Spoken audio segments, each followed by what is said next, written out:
Harry Potter. I didn't expect the Dark Lord to become my best friend. Chapter 61. Sir Prius stayed up a little while. It wasn't because of the homework, which didn't take him long.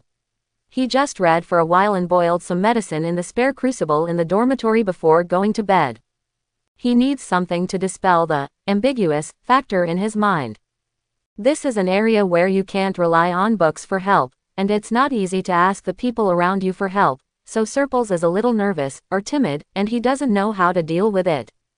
But in the final analysis, he pulled Tom to analyze. Tom didn't need to sleep anyway, so he pulled Tom to analyze, and the final conclusion should be that he didn't believe in love. Or maybe neither of them believed it. Is there really a kind of emotion that can make another life higher than oneself? Surprise and Tom thought hard, but still couldn't figure it out. Then don't think about it yet. Tom finally couldn't bear it anymore and urged Sepulus to go to bed. Maybe you will meet me as an adult again this year. Just go and ask him. Sepulus blinked. Seriously, you asked me to ask him? He has lived longer than me and must be more mature than me, Tom said calmly. Although I don't know what caused him to be mentally ill, there must be something good about him. That makes sense, Sir Prius nodded, then packed his things and went to sleep. He slept a little late, so when Surprise woke up the next day with a little dark circles under his eyes, Draco was quite surprised. What did you do last night? I didn't do anything. Sepulus couldn't tell Draco directly that he had received the flowers from Wolf. He was in a complicated mood and was curious about knowledge. He had a heart-to-heart talk with the ghost Tom in his dormitory, so he cleared his throat and began to talk casually. I woke up in the morning and looked at the class schedule, and saw that the first class was Gilderoy Lockhart's class, and my eyes darkened. There were dark circles under his eyes. Draco looked at Sepulus' determined face with a complicated mood. Yes, Sepulus nodded decisively. Draco saw that he really didn't want to say anything, so Draco shrugged. Okay, once your eyes are black, you have the final say. When they were sitting in the Defense Against the Dark Arts classroom, and Draco was holding the outrageous and indescribable random test paper in his hand, he also blacked out. What the hell is this? Draco suppressed his frightened complaints. Sepris, next time something happens, can you please just stop talking? Lockhart was still wearing the turquoise clothes today, and he looked radiant.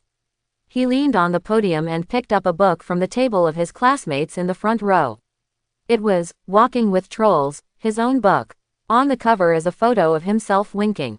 Looking at the two Lockharts, Sepulus felt a little headache. Lockhart said with a smile, pointing to the picture and blinking like the person in it, Gilderoy Lockhart. He seemed to be afraid that the students would not recognize him, so he started a lengthy self-introduction. Gilderoy Lockhart, Order of Merlin 3rd Class, honorary member of the Defense Against the Dark Arts, 5-time winner of Wizarding Weekly's Most Charming Smile Award, but I don't talk about that. I don't rely on a smile can drive away all the evil spirits. The corner of Sepulus's mouth twitched, and he felt his head hurt even more. I forgot, I should have asked Professor Snape to give me a note of leave last night. Serpulus pressed his temple. I can't imagine how he will be able to teach us in the future. Maybe it won't be particularly bad. Draco saw that Serpulus's expression was really bad, so he comforted him. Maybe he can learn some real skills, right? I already felt that this year was over since I read his complete set of works in the bookstore. Serpulus lowered his voice, but at that time I only thought that this year's professor might be a witch obsessed with Lockhart. I thought it was him who came to the class. Sepulus was genuinely feeling broken. These books were all novels and travel notes. He might still find them interesting as reading materials to spend his spare time, but to use them in class? No. I'm even afraid that he will come up with a questionnaire and ask us how we read the book. Serpulus pushed the book in his hand forward and sighed. A few minutes later, he and Lockhart in front of him stared at the test paper that had just been handed out. 1. What is Gilderoy Lockhart's favorite color? 2. What is Gilderoy Lockhart's secret ambition? Outrageous questions like this, a total of 3 pages, 54 questions. Except for Draco's initial collapse, everyone laughed. Seriously, don't speak when you have a bad premonition in the future, okay? Serpulus, you are really a good person who is not good at what is bad. Sepulus banged his head on the table. What's wrong? Theodore heard the voice and turned around, raised his hand and rubbed Sir Prius' slightly red forehead, which he had knocked on the table. My fault. Sepals took a breath, his voice gnashing with hatred. I shouldn't have spoken. Half an hour later, Lockhart took away the roll. During this half hour, everyone was doing everything, chatting, sleeping, stealing snacks and playing around. Draco propped one arm on the table, then rested his face on his arm, watching Sepals write the paper. Do you remember? Draco asked. Remember, Sepals said bitterly, I was thinking about the merits of using this as a textbook. I gave up after reading it for the 5th time. I thought there was something wrong with the professor. He wrote quickly, because he was a little angry, and the mark left by his pen tip on the paper was not light. Draco laughed. You are so serious, Sepulus. I never thought that the first time I saw you angry was because you were taught by an too stupid professor. I caused you to be in the hospital wing last year. I've been lying here for half a month and you haven't gotten angry with me, and you haven't spoken in a harsh tone once. Sepulus blinked and turned to look at Draco. It's different, you didn't mean it. But Draco seemed determined to argue with him. Lockhart didn't mean to be stupid. The corners of Sepulus' lips curled up. How to explain this to Draco? Explain how much he longed to study and learn knowledge in the orphanage. Explain how he decided to rise up and find a way out with Tom in the future. It seems like I can't even say it. But both of these points, without exception, require him to allow himself to learn something truly useful. How could he not be angry that Lockhart had wasted so much of his time? But this couldn't be explained to Draco, so Sepulus suppressed the anger in his heart and changed the topic to Draco. You're not writing papers, what are you doing? Look at you, Draco said. Look at me. Sepulus was stunned for a moment, not knowing what Draco was talking about. Well, Draco actually nodded generously. I see you look good, let me count your eyelashes. Sepals felt that his face was getting a little hot for no reason. He looked away in a panic, and then silently focused all his attention on the roll of paper. Half an hour later, the papers were taken away, and Lockhart stood in front of the podium, reading them in front of the whole class. Tisk tisk, almost no one remembers that I like lilac the most. I mentioned it in A Year with the Tibetan Snowman. Some students want to read Wandering with the Werewolf carefully. I mentioned it in A Year with the Tibetan Snowman. It clearly states that my ideal birthday gift is for all magical and non-magical people to live in harmony, but I won't turn down a large bottle of Ogden's aged fire whiskey. He spoke plausibly in front of the stage, and Sepals' expression below him became even weirder. Did you answer? Draco diverted his attention to Lockhart, who was mumbling something in front of the stage. I got the answer. Sepulus pressed his head. I might as well not have been able to answer. He suddenly paused and glanced sideways at Draco. Did you write that paper? Oh, I wrote it. He asked if anyone remembered his favorite color, so I wrote, who cares what color you like? He asked if anyone remembered the birthday gift he wanted most, and I wrote, who cares? No one will give it to you. Draco said calmly and confidently. Sepulus exclaimed, wow, and said, you are very brave. Aren't you afraid that he will cause trouble for you later? Draco smiled, a little proudly. I didn't write down the name at all. Who is he going to trouble? Sepals nodded, feeling a little emotional. I learned it. Lockhart on the stage was still talking about useless things, but suddenly his tone changed. But Miss Hermione Granger remembered that my secret ambition was to rid the world of evil, and Mr. Cypress Grindelwald also remembered that I wanted to sell my own line of shampoo. Hart held 2 rolls of paper in his hand and waved. Actually, both of you are 100%. He seemed genuinely happy. Where are you two? Hermione raised a hand, and Sepals followed suit with a dark face. This is the first time I feel ashamed for getting high marks. Sepulus gritted his teeth and said, you should have reminded me, Draco, that I should just stop writing that crappy paper. Draco snickered on the side, his smiling eyebrows arched. No. Lockhart added 10 points to Hermione and Sepulus. It's even more shameful. Sepulus' eyes became hollow. Because I know him well enough, he gave me extra points. That's enough. Draco smiled even wider. So when Lockhart released a bunch of Cornish elves and asked everyone to catch them and put them back in cages, Sepals was a little bit harsh. Those Cornish elves who fell into Sepals' hands, the county elf suffered a certain degree of damage. I suddenly wonder if I should make a heartfelt apology for laughing so wildly just now.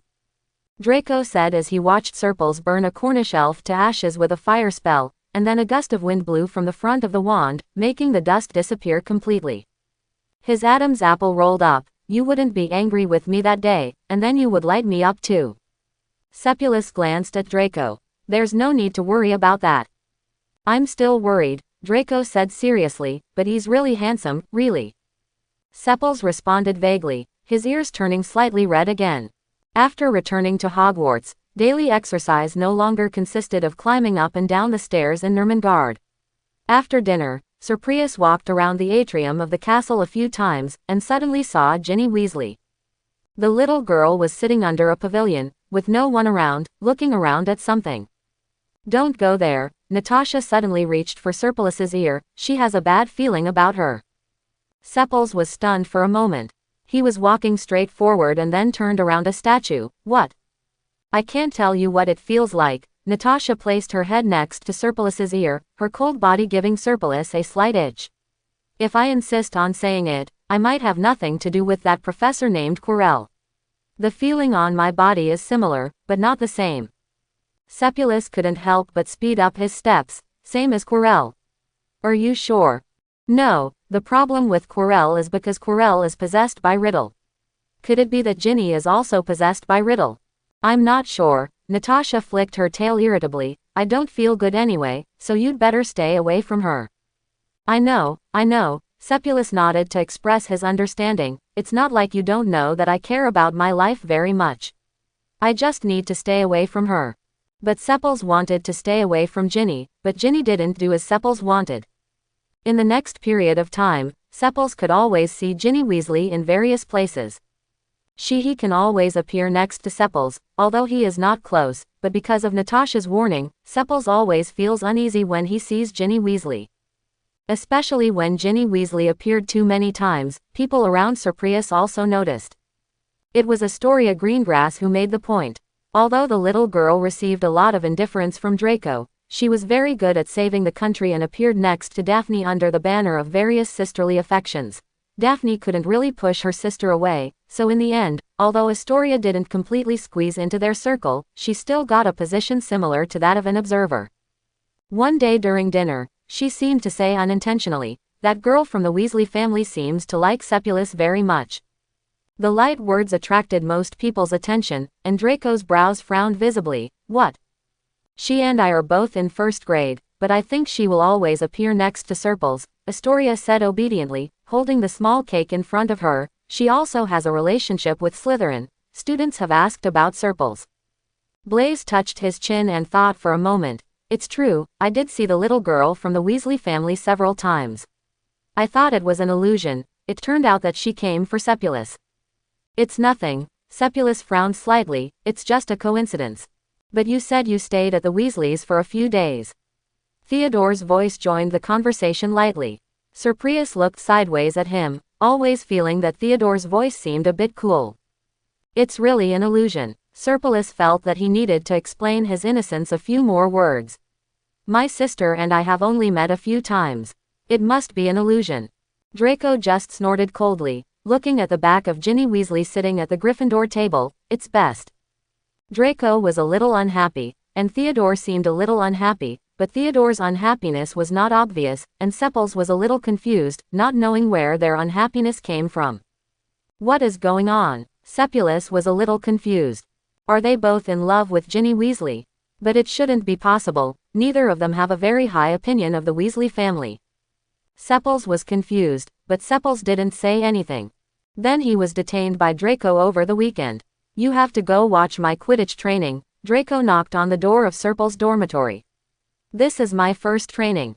Sir Prius opened the door, and before he could say anything, Draco had already entered the room without anyone noticing. Isn't this right? Doesn't it mean that Slytherins pay great attention to the privacy of their colleagues? Why are you so familiar with me, Draco?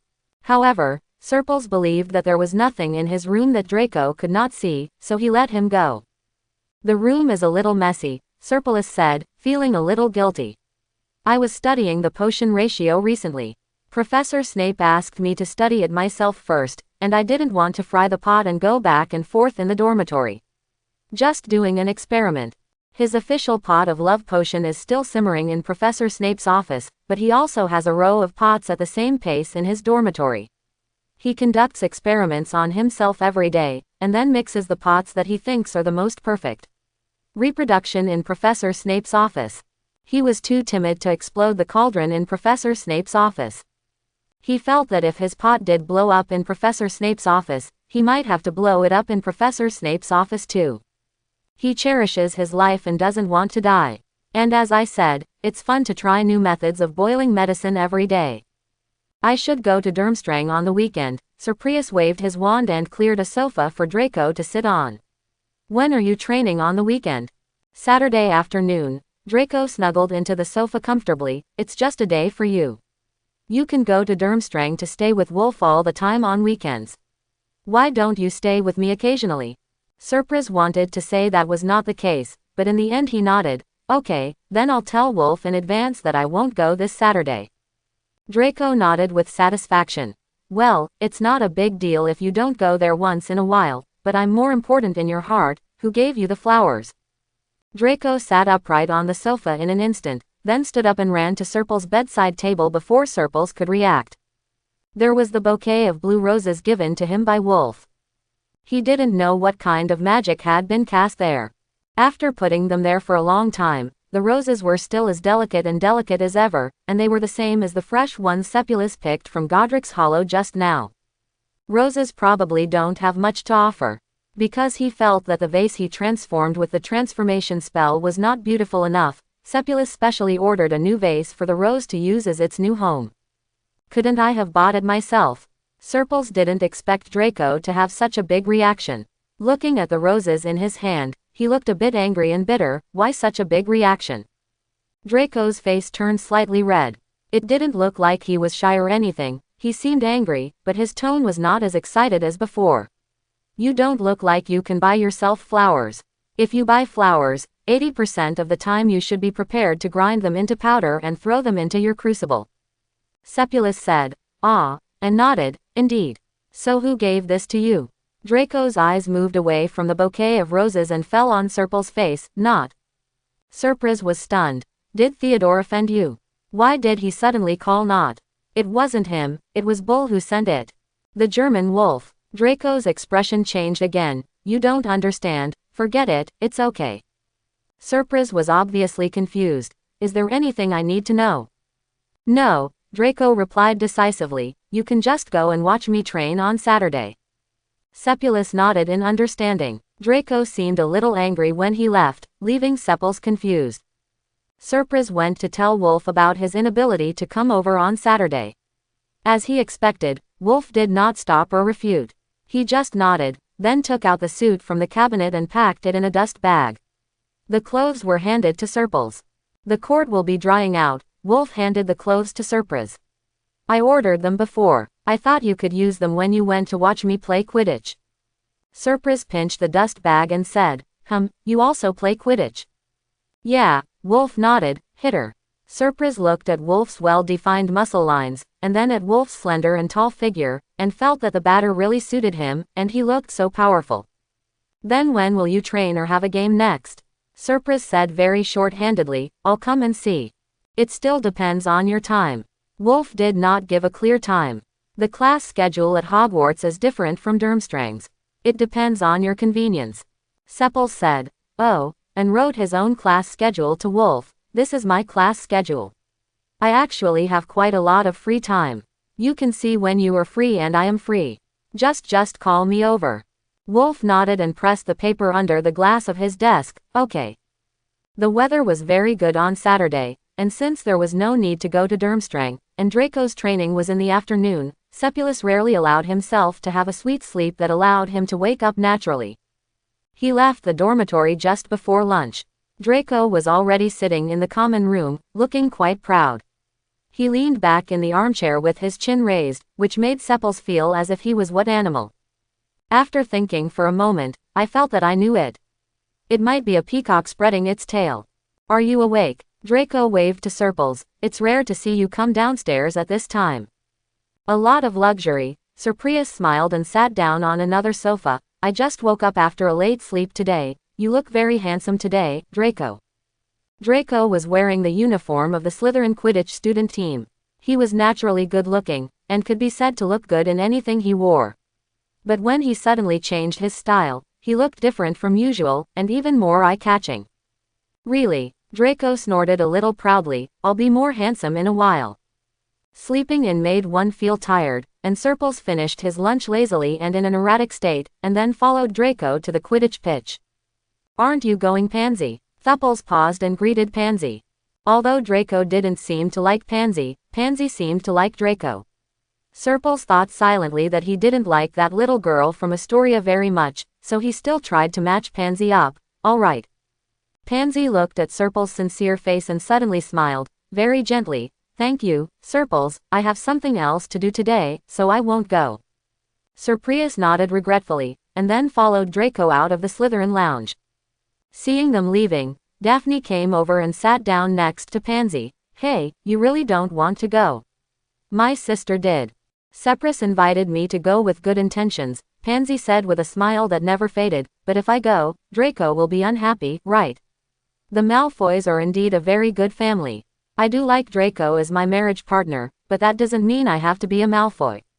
She was gentle and calm, elegant and confident. Daphne nodded in approval, then smiled and looked at Theodore. "Okay, then Pansy has a reason not to go."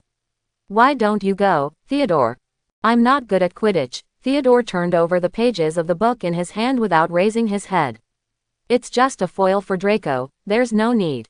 Daphne clicked her tongue twice at this. "Wow, you group of scheming men, Sepulus is so pitiful.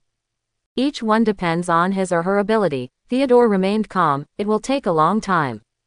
And poor Sepils didn't know that the above conversation happened after he left the lounge. He just followed Draco and walked on the lawn to the Quidditch pitch, blowing the warm wind from a distance. Seeing that the bandages on the Whomping Willow were taken off, and some new branches seemed to be growing out, I felt very comfortable. "Maybe I should consider getting a dog," Sepils said sincerely. "It doesn't need to be a very expensive breed. He just needs to have a healthy body, strong limbs, bright eyes, and be able to run happily on the lawn." "Very good." Draco tilted his head and glanced at Serpils. "Natasha might be jealous." "Natasha is family," Serpils corrected Draco. "If you have a dog, the dog is a pet." "I feel sad in my heart for the pet dog you may have in the future." Draco shrugged and smiled. "What kind of dog do you like?" "I haven't thought about it," Sepils said calmly. "It's just that this lawn is so good. I feel sorry for it, because it looks really good for running. If I run alone, it may attract unnecessary trouble. Concern, but if I run with my dog, it seems a lot more reasonable." Draco said, "Wow," and nodded. When they arrived at the Quidditch pitch, they saw a group of people waiting on the side from a distance. They were all wearing Slytherin Quidditch uniforms and said hello to Draco. "I'm going over first." Draco raised his hand and hit Sepulus on the shoulder. "I'll wait in the stands." Sir Prius raised his hand and pointed to the Slytherin stands, and then saw an obvious light blonde head on it. "I'll go to the Hufflepuff stands." "Who is that?" Draco frowned. "Maybe it's Astoria," Sir Prius shrugged. "I'm not familiar with her, so I don't want to sit with her, and I can't help but be polite when we meet." Draco said, "Yeah, in understanding. As long as you don't go to the Gryffindor stand, it's fine." Sir Prius waved his hand to show that he understood. Of course he wouldn't go to the Gryffindor stand, he wasn't stupid. But when he subconsciously raised his head to look at the Gryffindor stands, he found that there were also people in the Gryffindor stands. He, Hermione, Ron, and for some reason Ginny was also here and stared with wide eyes. He glanced. Finally, Sepils hesitantly raised a hand and waved, as a greeting. Hermione responded to Serpils' greeting. She seemed to shout something from a long distance away, but the distance was too far and Serpils couldn't hear clearly. Then the girl turned towards the stairs, actually intending to come down to talk. Sir Prius hesitated for a moment, stopped, and waited patiently for Hermione to come over. "Why are you here, Serpils? Long time no see." Hermione was slightly out of breath as she hurried down the stairs. "Are you here to see Harry?" "No." Serpils was confused by Hermione's question. "I came to see Draco. He said he had training today." "What?" Hermione looked a little surprised, but Harry said that Senior would book the show today. Sepulus was stunned for a moment and shook his head to express that he didn't know what was going on. Oh my God. Hermione covered her face. We just thought Harry had a fan from Slytherin and was comforting Ginny. Comfort Ginny. Serpils noticed the key point in his words, Ginny to Harry. Hermione's face turned a little red, but she didn't deny it. Serpils said that was great. Ginny liked Harry, and he would have something to explain next time whoever made trouble with Ginny. But after a pause, he felt that it couldn't be done. Ginny still has a crush. Hermione nodded doubtfully but confidently. The little bubble of hope burst. If Ginny still had a crush on her, Serpils couldn't use this as a reason to explain. There was no need for a girl's heart to be revealed in this way. So Sepulus sighed with regret in his heart. Hermione. Suddenly Ron shouted from far away in the stands, over there. His voice is indeed louder. Hermione and Sir Prius both turned to look in the direction Ron was pointing, and saw the Gryffindor and Slytherin teams standing together, surrounded by many people, and it seemed like some kind of quarrel had broken out. I'll go over and have a look. Serpils was a little worried about Draco. After all, Draco joined the Quidditch team in the second year and was the youngest in the Slytherin team. The team leader Flint, he was a muscular man, his arms were probably thicker than Draco's thighs. He was afraid that Draco would suffer. I'll go too, Hermione said hastily, and followed Sepils in the direction. It wasn't too far, but when they got there they could be heard already arguing. What's going on? Serpils squeezed into the crowd and stood next to Draco. Oh, it's okay, Flint is introducing them to the equipment my father changed for the Slytherin team. Draco patted Sepulus on the shoulder reassuringly, and then showed Sepulus the equipment in his hand. Broom, Nimbus 2001, this year's new model, is much faster than last year's 2000 series. Sepulus looked at the brand new one, smooth and shiny. No wonder there was a quarrel. Sir Pris's mood was slightly complicated. You are full of sarcasm. While others still don't understand the style. Very good, isn't it? Draco continued to mock. But maybe Gryffindor can also get some money to buy a few new brooms, right? Speaking of which, your head of house is quite partial. Yes, she is willing to buy the Nimbus series for the Golden Boy Potter, but she is not willing to spend the money to replace your Sweep series. Quote. The Slytherin students were all laughing, and the Gryffindor players didn't look very good. At least no one on the Gryffindor team has to pay to join the team. A voice that became shrill with anger sounded. It was Ginny Weasley who ran over at some point. Harry got into the academy team based on his real ability, unlike you. Draco's face fell. His eyes fell on Ginny's face, and he didn't know what he was thinking. I really don't understand why Sepils would be willing to be friends with you. Ginny was still angry. A guy like you who only cares about money shouldn't have friends. As soon as these words came out, not to mention Draco's expression, Sepulus's mind buzzed, and he finished thinking, why are you so similar to Harry's speech back then? Sure enough, Sepulus heard Draco sneer arrogantly, really? Then what are you, huh? He raised his chin with a cold expression. Mind yourself, Weasley, and don't rush to get close to Sepulus. Why is the air around him sweeter? Or do you plan to lean against Sepulus? Les has achieved your class leap, huh? Draco's tone was really sarcastic and mean. Ginny was blinded by what he said, and then her face turned pale and she staggered back 2 steps. I didn't. Draco just sneered in response. The atmosphere was very awkward for a moment. Flint coughed and was about to give up. However, out of the corner of his eye, Serpils caught sight of Ron Weasley's face, which was red with anger. He looked towards Draco, raised his wand. Armor protection. Sepils raised the wand before Ron. The lights of 2 magic spells flashed almost at the same time, but when the light went out, only Ron was hit by the magic spell, staggered back 2 steps and fell to the ground. After a few seconds of pause, Ron burped and spit out several slugs. I didn't do anything. Sepulus immediately raised his wand and performed a magic retracement to prove his innocence. I only have an armor to protect me. Everyone's expressions were a little complicated for a moment, and finally the Weasley twins cleared their throats. Well, it's Ron's fault for using magic, and Ginny's fault for speaking too recklessly, but Malfoy's choice of words is indeed a bit excessive. Quote. She went first, Draco snorted, looking at Ron who was being supported by Hermione and Harry and kept spitting out slugs. It's even. The Weasley twins didn't have any more objections to this. George came over generously and patted Cerprius on the shoulder, inviting him to visit the burrow when he had time. Cepulus nodded to this and told George that you should be polite and go see your sister. Fred was calm and waved his hand. It's a small matter, the Weasley family are all very nervous. Following these words, Cepulus turned his head and glanced at Ginny, but this glance gave him a chill in his back. That's not Ginny. In other words, that was not the look Ginny should have. She stood behind the crowd with her head lowered. She seemed to have fallen into a certain degree of depression because of what Draco had just said, but through her red bangs, Cepulus saw a pair of condescending, scrutinizing but playful eyes. In just a moment, that look disappeared again, replaced by a slightly pitiful look that was about to cry.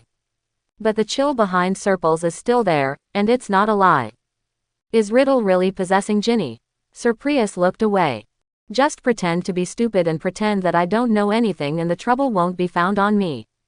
He continued to watch Draco's training in the stands with a little bit of uneasiness. It wasn't until the sun in the sky turned red and dyed the surrounding clouds in the evening that he and Draco returned to the Slytherin lounge. Are you going to your godfather's to make some medicine tonight? Draco was deeply impressed by the pile of cauldrons in Serple's dormitory. Well, it's almost over. Everything seems to be fine so far. Maybe it will be ready in the next few days. Speaking of the potion boiling on his shelf, Cerprius became more energetic. It's already here. The color of Mother of Pearl is better, but it's still not that good. I think it may be because I didn't use frozen fire ash snake eggs at the beginning, and there was a slight problem with the temperature control, which caused the steam to not be right. Draco was stunned at this. You are serious? Love potions are very expensive outside, Cerprius answered seriously. Although there are sales restrictions, many stores will mix a small amount of love potion into chocolate for Valentine's Day specials. If this pot is if the effect is good, I can sell this directly. Draco's expression looked a little more complicated. Are you short of money? Oh, there's no shortage of it. Cerprius didn't think there was anything wrong with his words, but my initial goal may be a bit big, so it's better to be diligent and frugal. What is your goal? Draco asked curiously. Buy Diagon Alley. Cerprius said calmly. Sure enough, Draco didn't take Cerple's words seriously. He just thought that Cerprius was making a joke and laughed. Then he bumped Sepulus's shoulder. Then you will have to fight for a long time. Diagon Alley is not cheap. Yes, Diagon Alley is not cheap. Cerprius felt a little bitter. I'm not kidding, I really want to buy it. He sighed inwardly again. When he went to Professor Snape's place to brew the potion at night, he paid special attention to it. He was relieved when he saw that small cyclones began to condense on the top of his cauldron. Don't be nervous, Professor Snape actually said to comfort him. Maybe he was a little nervous. The gloss is very good, and it will be ready in 3 days. Cerprius responded with a cute smile and an open-minded and studious attitude. Although it was a bit showy or overly narcissistic, he was indeed very likable. He left Professor Snape's office, but was very surprised to see Draco at the door. Why are you here? There was some confusion in Sepulus's eyes. Do you have anything to do with Professor Snape? He asked sincerely, and was worried that Draco would miss curfew if he came to see Professor Snape at this time. Draco looked at his serious and worried face and sighed for no reason. I'm not here to find Godfather. Draco looked at Cerprius. I'm here to pick you up and take you back to the lounge. Cerprius blinked at the corner of his eyes, looking quite sincerely confused. Take him back. It's not like he can't go back on his own. But looking at Draco's expression, Cepulus decided to keep this confusion in his heart and not ask. The walk back was quiet. Curfew was approaching at this time, and there were no students hanging around outside. The corridors were empty, and it was so quiet that you could hear people's heartbeats. My heartbeat seems to be a little fast. Draco too. But suddenly, a very discordant voice joined in. Come, fresh blood and life. Let Cepulus be in a trance for a moment. He looked sideways at Draco, but Draco looked sore and didn't seem to be affected. Did I hear it wrong? Cerprius immediately chose to doubt himself. It may be that he has been under a little bit of mental stress recently, and it is quite reasonable for him to be in a trance and hear hallucinations for a while. Come, I'm waiting for you here. The voice appeared again the next second, with a chilling and vicious tone. This time, Cepulus could not think that he was hallucinating. He turned to look at Draco again, and Draco asked softly, "What's wrong?" "It's okay." Cepulus shook his head. At this moment, Natasha quickly climbed onto Surprius's shoulder. "Go back and talk." Cepulus was stunned for a moment, and suddenly understood why Draco didn't respond. It could be a snake talking. Natasha's voice was unusually tight, and Cepulus thought it might be a snake that was not very small. So he reached out and took Draco's wrist, speeding up their pace back. As soon as she returned to the dormitory, Natasha quickly jumped from Serpil's shoulder to the table. "There is something extraordinary, a big snake." Natasha's voice was tight. "It's very scary. It's the pressure of the same kind. It's very scary." Her nervousness alerted Tom, who was resting in the diary. Tom was suspended in front of the desk and narrowed his eyes in confusion. "What's going on?" "I heard something on the way back just now," Serpilus briefly described. "I heard it, Draco couldn't hear it, Natasha heard it, and Natasha said it was very powerful. Another big snake." Tom's brows furrowed. "Where is Hogwarts safe?" "I don't think it's that safe here," Cepulus exclaimed in agreement. "Why are there even big snakes now? I feel that it is not difficult for that powerful snake to bite a student." Natasha added weight to this fact. Cepulus and Tom looked at each other, and both saw something fishy in the other's eyes. "The crazy me," Tom said after a moment of silence. "It's possible." Surprise's expression didn't look good. "I do feel that something is wrong, but I'm not sure. What must you have experienced in the future to become so crazy?" Tom rolled his eyes in rare annoyance. "If you ask me, I don't know." "What are you going to do?" "Just pretend that you don't know for now." Cepulus hesitated for a moment, then decided, "I'm pretending to be stupid. If you are really crazy, you will find it on your own, so you don't need to worry about me." Tom thought this was very feasible, so he nodded. "That makes sense. Oh, by the way, you are not here today. I have been listening to Flower Appreciation on the radio all day." Although Tom was not in the diary when Draco came that day, this did not prevent him from hearing the entire communication process between Serpils and Draco. "What did you hear?" Cepils turned his head and glanced at the roses still blooming on his bedside. "Roses are generally used to show love," Tom said with certainty. "I listened carefully to the analysis today, and I think yours may be the Blue Rose of Versailles." "What is that thing?" Serpils heard the name. "I think it must be a very expensive thing. Bull won't let me charge a large sum of money to the debt of gratitude." "Expensive is the next best thing." Tom's expression suddenly became a little narrow-minded. "The blue rose in the Palace of Versailles represents the wizard's love for the wizard." He lengthened his voice, and as he wished, he saw Serpilus slowing down in changing his school uniform. "And your classmate must have recognized this flower that day. He had such a big reaction to Wolf giving you this rose, he couldn't be preparing to show his love to you." Serpils unbuttoned his shirt and fell into a certain degree of thought. "Maybe not." Serpils was still trying to find a reason for himself. "After all, what you listened to today was just the radio, and you didn't definitely see the appearance of the flowers." But even after a quibble, he couldn't go on. Because if it were defined by love, Wolf's kindness to him, Draco's gaffe that day, and the way he picked him up and took him back to the lounge today seemed to have very reasonable explanations. "But what do they love about me?" Surprise asked Tom, with a rare expression of confusion in his eyes. "Can this be defined as love between lovers?" "I don't know." Tom shook his head happily. "I didn't think about it. I didn't understand it either." Surprise snorted, lying on his back on the sofa. "It's really complicated, and troublesome and scary. Have you noticed, Cepulus, you are running away from this. You are running away from love." Natasha finally joined the conversation after the previous tirade. "Tom, you are too." The words of a ghost calling a snake attracted his attention, and they both turned to look at her. "Is there any?" Cepulus said stiffly. "I don't think so." Tom followed suit. But after the next time they looked at each other, they both seemed like balloons that had been popped. "Maybe a little bit." Surprise looked downcast. "Maybe I just don't understand. There aren't any good examples in orphanages." Tom also used this excuse. "Yeah, I grew up in that orphanage too, and everyone was so annoying." Although Natasha didn't know what Tom was like back then, she grew up with Serpils. She turned her head and thought about it, and felt that the two people were saying the same thing. "Serpils, what have you been doing recently? Aren't you brewing some love potion? Can that thing help you understand what love is? Probably not. Serpils thought about the annotation on the love potion in the book. It does not make the user truly fall in love with someone, because love cannot be generated or imitated. That's what the book says. Quote. Natasha flicked her tail. That's it. Oh, but the book also said that the love potion will raise steam that spirals upward. If you already have someone you love in your heart, you can smell the scent of the person you love in the steam. Serpils added. Then, take it back and smell it after it's done. Natasha continued to give ideas. Maybe you'll know who you love after you smell it. It works. Tom also thought this method was reasonable. I can't smell it, so I'll leave this task to you.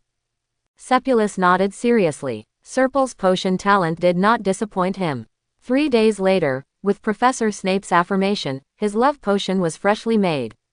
He put a little of it in a bottle himself, and then entrusted the rest to Professor Snape, asking him to help him sell it. Professor Snape agreed nonchalantly. He was a big potion dealer, and countless potions were sold on the market from his hands. It was just a matter of selling love potions. Serpils took the vial of love potion back to his dormitory, but on the way, he met Ginny Weasley again. A bit of a narrow road encounter. But there were other people around. Serpils felt that he should be safe and nothing would happen to him, so he just avoided it a little and walked forward against the wall, but he was still hit by Ginny. Full of arms. It's hard to say it wasn't intentional. Surprius felt very complicated when he was helped up by Ginny in a panic. I walked to the wall to avoid you, and you bumped into me. Isn't this a bit rude? Immediately afterwards, Ginny thrust a heavy object into Serpil's hand.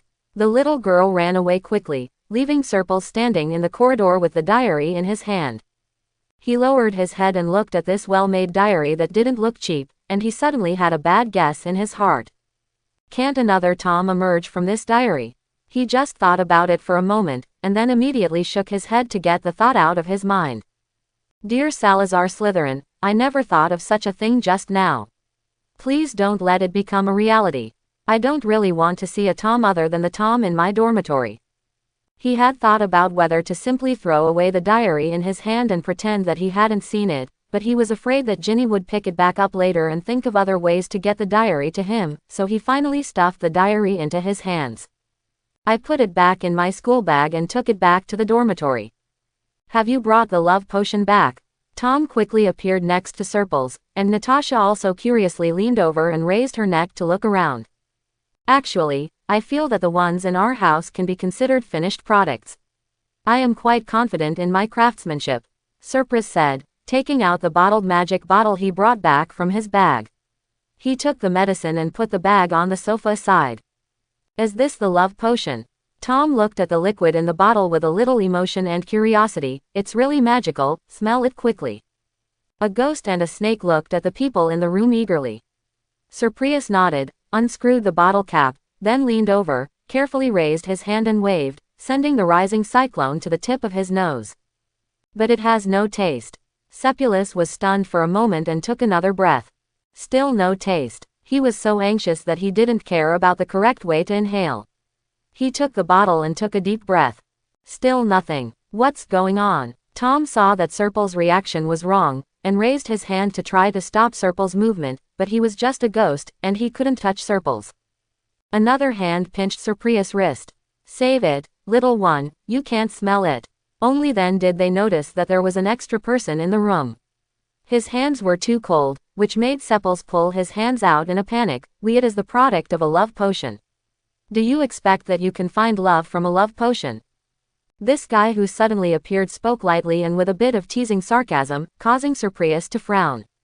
Tom responded quickly. The guy who suddenly appeared in the room said with a smile on his face, Hey, it looks like you don't know yet, does it? His eyes passed over the large row of cauldrons placed behind Sepul's dormitory, and there was a well-concealed hatred in his eyes. It seems that your progress is slower than I thought. He turned to look at Surpris, who was facing an enemy, and Tom, who was full of defensiveness. Oh, these love potions will be used in the future, used to develop the first batch of disposable believers. Don't be so hostile to me, baby snake. He was extremely calm and even took the time to say hello to Natasha in snake language. Tom turned to look at Serpils. What did you do again? What did I do? Serpulus felt that this was not his problem. I didn't do anything. Serpulus paused, then turned to look at the guy in front of him. He probably wasn't a ghost, because he touched Serpulus's hand. He wasn't like Tom who couldn't touch objects, but he didn't look very good either. Like a living person. Black hair, pretty handsome face, Sir Prius glanced between Tom and the unexpected visitor. You, how old Riddle are you?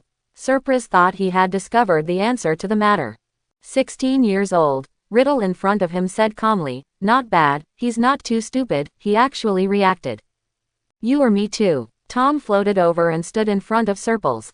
Yes, I am you. Riddle naturally found a sofa and sat down, but I am different from you. You were just an accident caused by obsession, and I was indeed a child when I was 16 years old. Time, the most perfect work. What's the difference? Tom sneered. Aren't they all fakes? Riddle's face darkened. It's different. Serpulus came over to help Tom. He is the ghost caused by that madman, and you are the soul of my family. How can it be the same?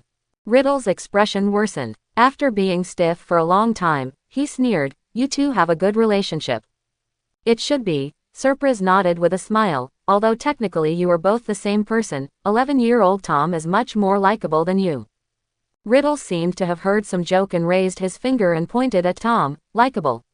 Him. He is just an immature fool who is still longing for love. If he continues to grow up in Hogwarts, you will become the same person as me, and even you will be the same. Aren't you also a product of the original body, and no one of us is nobler than the other? There was no way to refute this point. Sir Prius pursed his lips and looked at each other with Tom. The three people in the room were all related to Tom Marvolo Riddle, who was still in his 20s and still crazy. You just said that we are the product of love potion, what do you mean? After exchanging a few glances with Tom, Serpulus coughed lightly, grabbing Natasha with one hand and picking up the one where Tom was staying with the other. The diary was stuffed into his arms and he sat opposite Riddle. What do you know? I know who my parents are, and I also know how pathetic my poor mother is. Riddle lengthened his voice and looked at Tom, his tone full of ridicule. You will still go to worship her. Use the too pitiful money you finally saved to buy flowers for her. It's a pity, she is just a stupid woman who brought it upon herself. If I were you, I wouldn't be so mean. Tom was much calmer. Facing Seppel's worried gaze, he could still smile reassuringly at Seppel's. After all, I am Zhang Jin. You have also done this before buying flowers to worship. The smell of gunpowder is good. Seppulus shrank back slightly into the sofa. Riddle's response was a sneer. Yeah, that's why I feel particularly unhappy when I see you, because you represent my stupid past. Sir Prius knocked on the water glass at hand and intervened. Speaking of business, no personal attacks allowed. Riddle sneered again. He didn't even attack, Tom said calmly, he's far worse than the bigger one. Riddle may be a little annoyed. This time he did not answer Tom's words. Instead, he turned his head, looked at Serpulus, and told a story in a calm and slow voice. A story that might be considered a love story. A beautiful witch fell in love with a Muggle man at first sight.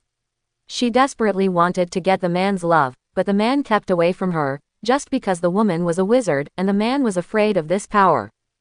A woman who was carried away by love did something wrong. She pretended to be relieved and asked the man out for one last meeting. However, she added a love potion to the man's wine glass, creating an illusory love. Under the influence of magic, the man lost his judgment. He followed the medicine and fell madly in love with the woman. He married her and spent a confusing but happy life. They even had a child of their own. The woman was pregnant. The pregnant woman began to become sentimental, and she began to think about whether her initial choice was correct. She suddenly had a bold idea. If she lifted the magic control at this time, would a man fall in love with her? The woman was captured by this long illusory sweetness. She became blindly confident. She felt that the man would love her and they would have a happy family. She lifted the magic control and drank the antidote to the man. If this is a love story about coaxing a little girl, then the next plot trend should be that the man changes his mind and falls in love with this stupid woman who is full of him, right? Riddle's voice was calm and without any ripples. Serpulus carefully looked at Tom's expression. Tom's expression was a little bit worse at this time. After all, Tom is an 11-year-old soul, and he should still care about his deceased mother. But reality is not a fairy tale love story. The man who woke up from the magic had no love for the pregnant woman in front of him, only fear and hatred. He angrily cursed the woman for doing this to him. The man fled in a hurry, leaving only the woman crying in pain. The poor woman gave birth under this grief. She gave birth to her child in pain in her originally happy home. But she was already too weak. She has to pay for the love she wrongly paid for. In the end, she only had time to let go of her weak body and sent her poor child to an orphanage, from which she never woke up. We are the product of the love potion. Riddle's voice was very calm. He calmly elaborated on an established reality and also elaborated on this story that no longer caused him to have emotional fluctuations. We have no ability to love. How do you know this? Serples asked. Tom had already fallen into a certain degree of thinking, so he should take over from Tom and continue asking. This summer when I was 16, I went to Little Hangleton village to search for my life experience, Riddle answered happily, but this is no longer important to me. I learned more. Or rather we, are descendants of Salazar Slytherin. Tom, who was thinking about this sentence, raised his head in surprise. What? Is it surprising? Riddle laughed, probably because he was very satisfied to finally shock his 11-year-old self. Our stupid mother, Merope Gaunt, is Salazar's. A pure-blood descendant of Slytherin. This can explain a lot of things, right? For example, our talent of being able to talk to snakes. Salazar Slytherin himself is a Parselmouth. The huge snake that Natasha heard has something to do with you. Serpolis quickly thought of more things and his expression became slightly serious. Yes, it has something to do with me. Riddle shrugged. This is another quite long story. Why don't I just take you to see it, so that it won't be boring for me to tell? Thank you, but no, Serples refused very simply. I think it's very dangerous. You can't be considered a good person here. Riddle raised his hands and said, oh, sadly, I'm so defensive. I only take it as a compliment.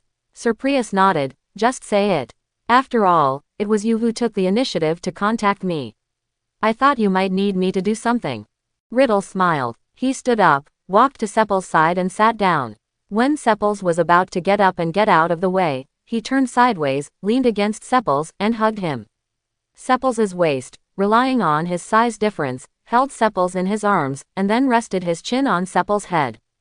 Don't be so defensive, we are all the same person, aren't we? He actually said this not to Serples, but to Tom. You see, you are a ghost, although I can't be considered a perfect person, but I was able to meet Seppulus, don't you envy me? Tom said nothing. Seppels struggled twice but did not break away. Please let go, you're quite cold. Serpulus pushed the person behind him. Oh, there's nothing we can do about it. Riddle also expressed regret for this. Maybe after Ginny Weasley dies, I can feel a little warmer. What does this have to do with Ginny? Seppels tried his best to get out of Riddle's arms. Please start from the beginning, more carefully, including why you are here and what is that snake. Things, and what these have to do with Ginny Weasley. After carefully connecting all the stories, the whole thing is not complicated. Back then, Tom Marvolo Riddle himself was a very good, diligent student, hungry for knowledge, very polite, handsome, and a student with excellent academic performance. Teachers and students all had a good impression of him. But he longed for power from beginning to end. And he is indeed smart. In his 5th year at Hogwarts, he relied on some legends in the book and all the information he could find to find Salazar Slytherin's secret room hidden in the school on his own. This secret room was left by Salazar Slytherin when he ran away in anger. Just because he and the other 3 college founders gradually disagreed with their teaching philosophies, he left the secret room behind, saying that one day his heir will open the secret room and eliminate those students who are not worthy of learning magic. Riddle found the secret room, and he successfully opened the secret room. He conducted several tentative attacks through the secret room. This was the first time he had mastered it, and he had power that no one else could match. He fought for this secret room. A feeling of fascination. Riddle instigated the basilisk to attack several students. The basilisk, the dangerous snake Natasha heard about, the weapon left by Salazar Slytherin in the Chamber of Secrets. Several attacks were just Riddle's tests, but they resulted in the death of a Muggle-born girl. Due to the murder, the school's board of directors decided to close the school. In order to be able to continue studying in school instead of returning to the orphanage, he didn't have the same treatment as Seppels back then. Riddle had to close the secret room, and at the same time, he premeditatedly blamed the case on a classmate who was 2 grades below him, causing the classmate to be expelled from the school. And through this act of murder, Riddle split his soul for the first time, stored it in his diary, and created the first Horcrux, which is the 16th century soul sitting in front of Seppels. Riddle aged. How did you split your soul? Seppels couldn't help but interjected and asked. In the Chamber of Secrets, Riddle said with a gentle and bewitching smile, there are many books from Salazar Slytherin. They are all good things that cannot be seen outside. Don't you want to take a look? The temptation was indeed great. Seppels' eyes averted for a moment, and instead of answering Riddle's words, he snorted dryly, go on, what does this have to do with Ginny Weasley? Riddle shrugged, looking a little helpless, you're so boring. But he still explained it well. As the soul in the diary, Riddle should have started to have his own consciousness at a later stage, and this will also had a clear purpose at the beginning, which was to ask him to open the secret room. At that time, no one communicated with him, so he was put in a basement. He was just an obsession and very weak. People will think when they are bored for a long time, and Riddle is obviously the same, even though he was just a weak, soul-like thing at the time. I can only live in a notebook. This copy was purchased in a Muggle shop on Vauxhall Road, London. So annoying. He thought a lot in the long loneliness and darkness alone, and finally he thought, why should I listen to the guy who created me? I don't want to listen to him. I can do what I want, why should I listen to him? He didn't create me for my own good, but just to achieve his purpose. No one of us owes anything to the other. Riddle thought and thought in his diary for a long time, and finally felt that he needed allies. Ginny Weasley is just a container for me to absorb life force, Riddle said very calmly. When I succeed, I will be able to have an entity instead of just relying on this diary to survive.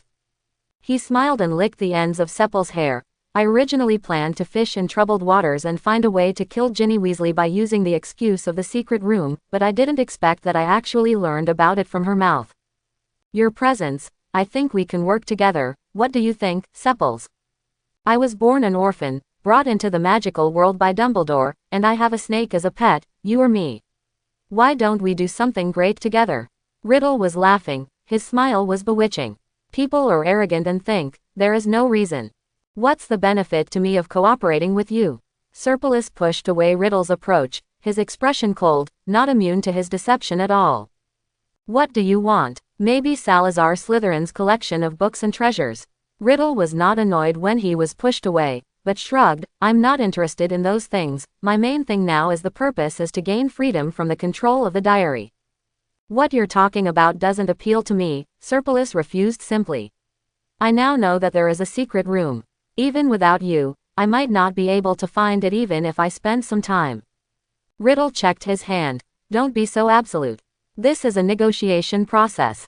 Even if we can't reach an agreement, we won't fall out, right? Our interests don't conflict anyway. What he said is true. Cooperation is all negotiated. If there are no common interests will be created. If you have an entity and leave the diary, can you still go back to the diary?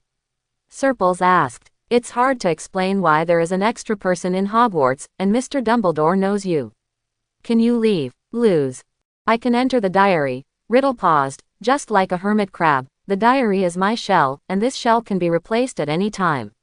In essence, I am still not flesh and blood, but the diary can no longer trap me. Me. Seppulus said, oh, and nodded. Tom glanced at Serpels, as if he wanted to say something, but he didn't speak. It's not that I have nothing to ask for, Serpels paused and said after considering, he raised his head and looked at Tom, let's see if you agree. Tell me about it. Riddle raised his chin and asked curiously. I want Tom to be able to have a physical body like you, that's what it means, Serpels said. Is Ginny's life force enough to support her? Riddle said and exaggerated, wow, are you so nice to him? I'm almost jealous, look at me, I'm smarter than him, more handsome than him, more capable than him, want me, I'm much more useful than him. Thank you, but I can't, Serpolis still refused simply, answer the question. So cold, Riddle sighed, looking so sad, Ginny Weasley is not enough. She is only a teenager after all. It is already very difficult for me to complete my physical form. I'm reluctant, but I can't do it if I add another one. So let's talk. Sepulus turned his head and glanced at Tom beside him. I have so many love potions in the house, right? If you need someone, I can find it for you. Riddle's eyes lit up. Let me just say, you or me, we are both the same madman, a madman who will do whatever it takes to achieve his goal. If you can get more people, then of course I can agree your request. It can't be too many. Tom joined the conversation. You said that last time you accidentally killed a student and almost caused the closure of Hogwarts. We also have to control the number. Yes, Riddle smiled. You were right, we can discuss it in the long term. The three of them chatted briefly, and Serpils followed Riddle's request and placed the diary under a sculpture on the first floor. Riddle said that Ginny would go get the diary, and he had to go back and think about it. Think about the plan and make sure nothing goes wrong. You need to cover for me. I need an excuse, Riddle said calmly. I need some reasons to prove why Ginny Weasley went to open the Chamber of Secrets and finally died in the Chamber of Secrets. I need pick me out, or Dumbledore will find out that I bewitched that poor little girl. I think if we didn't reach an agreement at the beginning, you would directly choose to blame me. Serpils said very directly, Slytherin's heir or something. You're right, Riddle snapped his fingers, but then I talked with Ginny and I found that it's a bit difficult to put the blame. You are as kind as I was back then. You said it was because you hated mudbloods. It's hard for anyone to believe it. Serpils said a calm, oh, stuffed Riddle's diary into his school bag and took it away. When he returned to the dormitory, waiting for him was Tom with a slightly complicated expression. What's wrong? Serpils threw his school bag on the sofa aside and went to check his pile of cauldrons. Is it necessary for me to do this? Tom's voice was a little low. That Riddle is very dangerous. It's not safe to cooperate with him. You don't need to take this risk. After another pause, he added, I don't know who's going to die. Tom was only 11 years old, and all his memories were of leaving the orphanage and coming to Hogwarts. His memory stopped even before he arrived at Hogwarts. He only remembered that Dumbledore wanted him to confess things he's done. He has not experienced Riddle's hatred and desire, and he does not understand it. Although he feels sad for her mother Merope Gaunt, whom Riddle mentioned, as a spectator of the story, he has not experienced it, and he has not imagined it. I learned the sadness of my life experience. At most, he felt sad for his mother who was carried away by love. To take the lives of others for your own purposes. It's not that Tom can't do it. Reason will tell him that he should do this, but occasionally the emotion will try to stop and save it, saying that those strangers did nothing wrong, and you probably shouldn't. His current life vision is that Serpils will stay in school and become a professor at Hogwarts, save a lot of money, buy Diagon Alley, and form a home with him, Serpils, and Natasha. This is the future he wants so far. The hand stirring the cauldron froze for a moment. I know the danger, and I know I shouldn't, Serpris said without looking at Tom, but, Tom, don't you want to run into me? His voice was not loud, which sounded sad, but every word was spoken with force and determination. You can walk with me on the streets of Diagon Alley, and Natalia can get into your pocket, instead of you having to hide in the room through the glass and watch me and Natasha together. Go out. You don't have to stay in the dormitory and listen to the radio when I go to class. You can find some books to read by yourself. Although you can't leave the dormitory, you can also be more free. Sepulus' voice was very soft, but his voice was full of new desire. We will succeed, Tom, we can do it. He suddenly turned his head to look at Tom. I will work hard, and you should work hard too, Tom. If you can learn Riddle's method of becoming a physical entity, you can destroy the secret room together with Riddle, so that all risks disappear and everything becomes a secret. There was fire in his eyes. And that flame also lit up Tom's heart. Okay, Tom heard his own voice say, we'll make it. He raised his hand, which was an illusory milky white color. He could not touch Serpilus's face, and just watched his hand pass through Serpilus's face. What does it feel like? It's a bit cold, Serpils said softly. I feel like I'm surrounded by ice water. It'll warm up, Tom said softly. Yes, it will warm up. Serpilus smiled. I suddenly feel that just having a love potion is not very safe. Maybe I should boil some soul-killing water. What do you think? Your professor won't let you. You can go ahead and give it a try. What if you succeed? You have to have faith in me. Serpolis gently moved his face, keeping it in a position just next to Tom's transparent hand. Just pretend that Tom really bumped into him. Sounds good. Love potion is an alternative or something. Tom's voice also lowered, a little gentle, although love still sounds like an unreliable thing. Natasha snaked between the two of them, raised her tail and slapped Sepulis' leg. Does this prove that I can whip Tom with my tail in the future? It does sound good, but Sepuls, it's time for you to go to bed. You are the only one alive out of the three of us. Surprius blinked, and then he smiled, sincerely, okay. Even if you don't say it out loud, even if you try your best to hide the things you hold in your mind, the people around you who care about you will more or less discover them. Surpris sat in the stands of Durmstrang, leaning his chin to watch Wolf play in the sky. He is really handsome, he was already very handsome, with a good figure, and now he is serious. Serpil's dedicated play was a joy to watch. Do you like it very much? Natasha poked her head out of Sepulis's collar. It does look pretty good, but do you really like this one, a sports boy? Don't use any new words you learn, Natasha. Serpolis nodded Natasha's head. Natasha rubbed Sepulis' fingertips. Did I learn it wrong? I'll ask Tom when I get back. Surprius laughed. When I looked up, the game was almost over. The Seeker of Wolf's pair was quite powerful. He seemed to have participated in many international competitions. His name was Crumb. Wolf communicated with his teammates after the game in the sky. After chatting for a while, he came down and reached Serpils. Serpils handed him the water he had prepared earlier. Is your neck tired? Wolf took a few sips of water and swallowed a little hastily. His Adam's apple rolled, and the water droplets fell into the neckline, and the water droplets would probably cross the full in shape. Nice looking chest muscles, and then I was thinking whether to continue sliding down or touch a wet mark on the clothes. Serpils was pleased by the picture in his mind, so he looked at Wolf with a clear smile on his face, and said a soft syllable through his nose, huh. Wolf paused for a moment, and suddenly there was something in his eyes as he looked at Sepulis. No, it's nothing, Wolf replied, his voice slightly hoarse. Are you busy later? If not, would you like to take a walk along the lake together? This time walking by the lake in Durmstrang, Surprius felt his heart beating a little too fast. Does this count as a date? It seems impossible, right? The date should be more formal than this. What if Wolf actually asked for a date? Do you agree? What happens after you agree? Serpils was holding the hot cocoa that Wolf had just bought for him in his hand, and his mind was spinning a little too fast.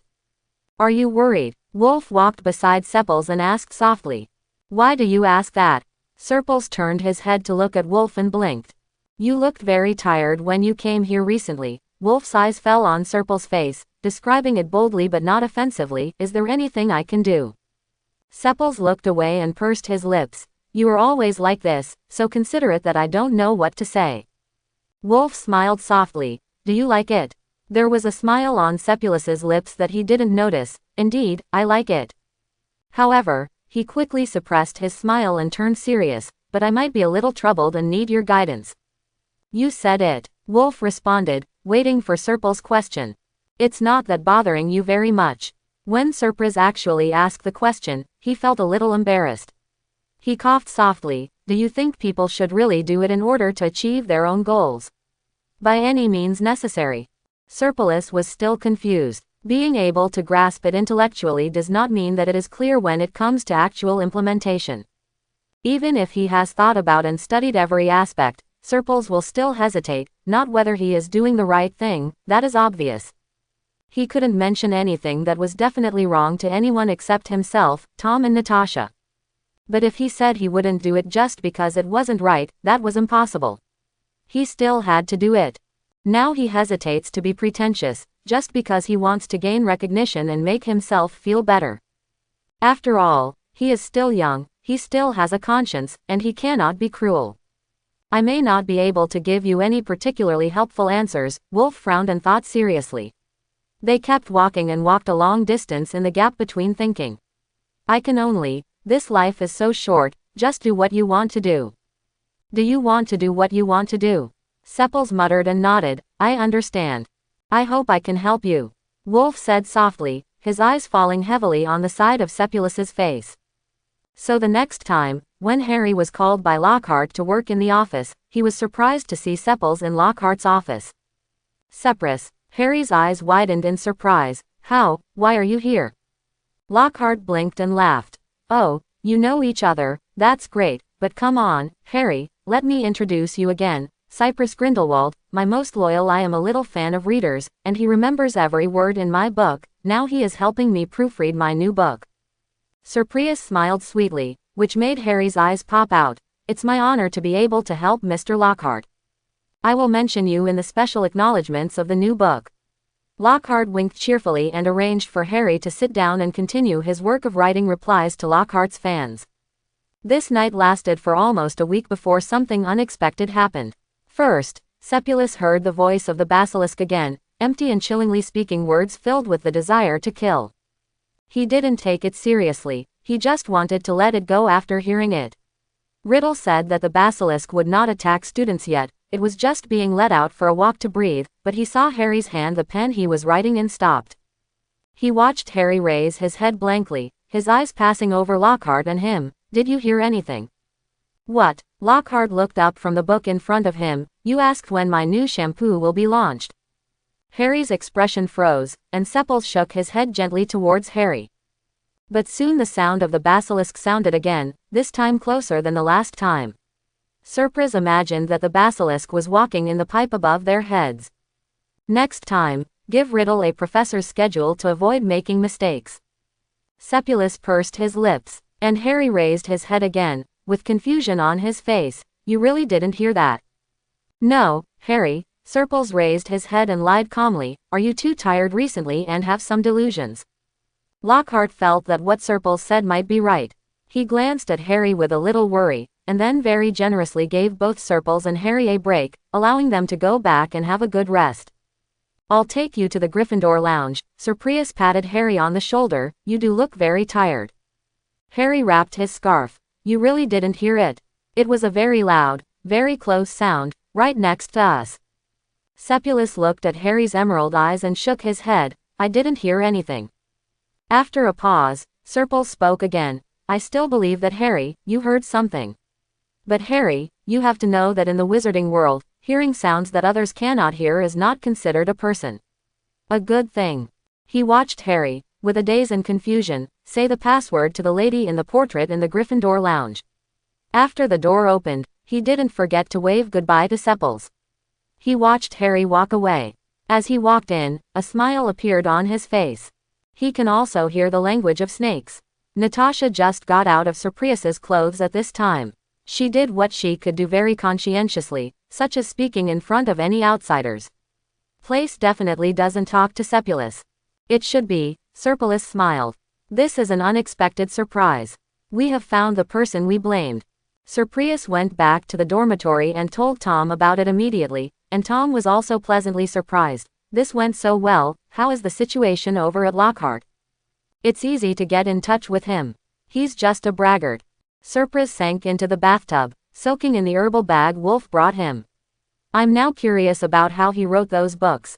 After all, there are many parts in it that are very real. If you just imagined it, you wouldn't be able to write it to this level.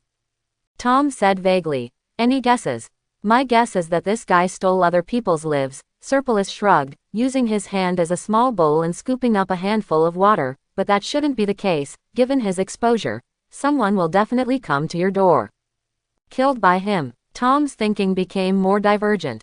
Just him. Sir Prius's sarcasm was genuine. To be honest, I don't think it would be difficult for me to bring him down. You might as well say that his only ability is to forget everything and let everything go. It makes more sense that the guys whose lives he stole don't remember what happened. Tom's expression was complicated. You have to remember that you have the gift of a prophet. Seppulus blinked and looked away. It can't be such a coincidence. Maybe, but it doesn't matter anymore. After all, you have chosen him to sacrifice, haven't you? Yes, as a sacrifice, let him enjoy it for 2 days. Chapter 71. Ginny Weasley was the blood bag chosen by Riddle himself, and Lockhart was the victim chosen by Seppulus for Tom. A professor who claimed to know everything, who had participated in countless adventures, and was very capable, died in a secret room built by Salazar Slytherin. This was a grand stage that many people could not even imagine. Countless people will be talking about this in the future. Lockhart should be grateful to Sir Prius. Why would he be dissatisfied with such a curtain call, right? Riddle's progress was very fast. After all, Ginny was only an 11-year-old girl. Although she was the youngest child in the family and the only girl, there were too many children in the Weasley family. The care received was very limited. Riddle appeared at the right moment. A gentle, kind and considerate friend in the diary. Ginny was talking to Riddle, telling her all her secrets, telling how she had to come to school in old robes and carrying old books, telling her about being teased, telling her 11-year-old, childish worries. Riddle had an intoxicated smile on his face when he mentioned this to Sepples. Although he kept saying that he found it very boring and patiently coaxed him, but Sepples could see it, Riddle reveled in controlling Ginny. I'm not bragging, Sepples, standing in front of the statue of Slytherin himself in the dark and damp Salazar Slytherin's chamber, which was located lower than the Slytherin common room. Riddle looked at the unconscious Ginny, who was like a puppet, and turned his head to talk to Serpolis. I have always been able to confuse people at will. That Riddle also said something similar. As long as greed is still there will be no shortage of believers. Surprise nodded, affirming Riddle's words in front of him. Yeah, Riddle still had a smile on his face. It's fun, isn't it? Seppulus glanced at Riddle's proud face and did not answer. Instead, he raised his face and looked at the huge sculpture of Salazar Slytherin in front of him. Where does this lead to?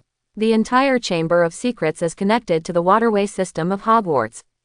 Riddle proudly told Serples. The sculpture of Salazar Slytherin himself leads to the depths of the Forbidden Forest, where the basilisk is.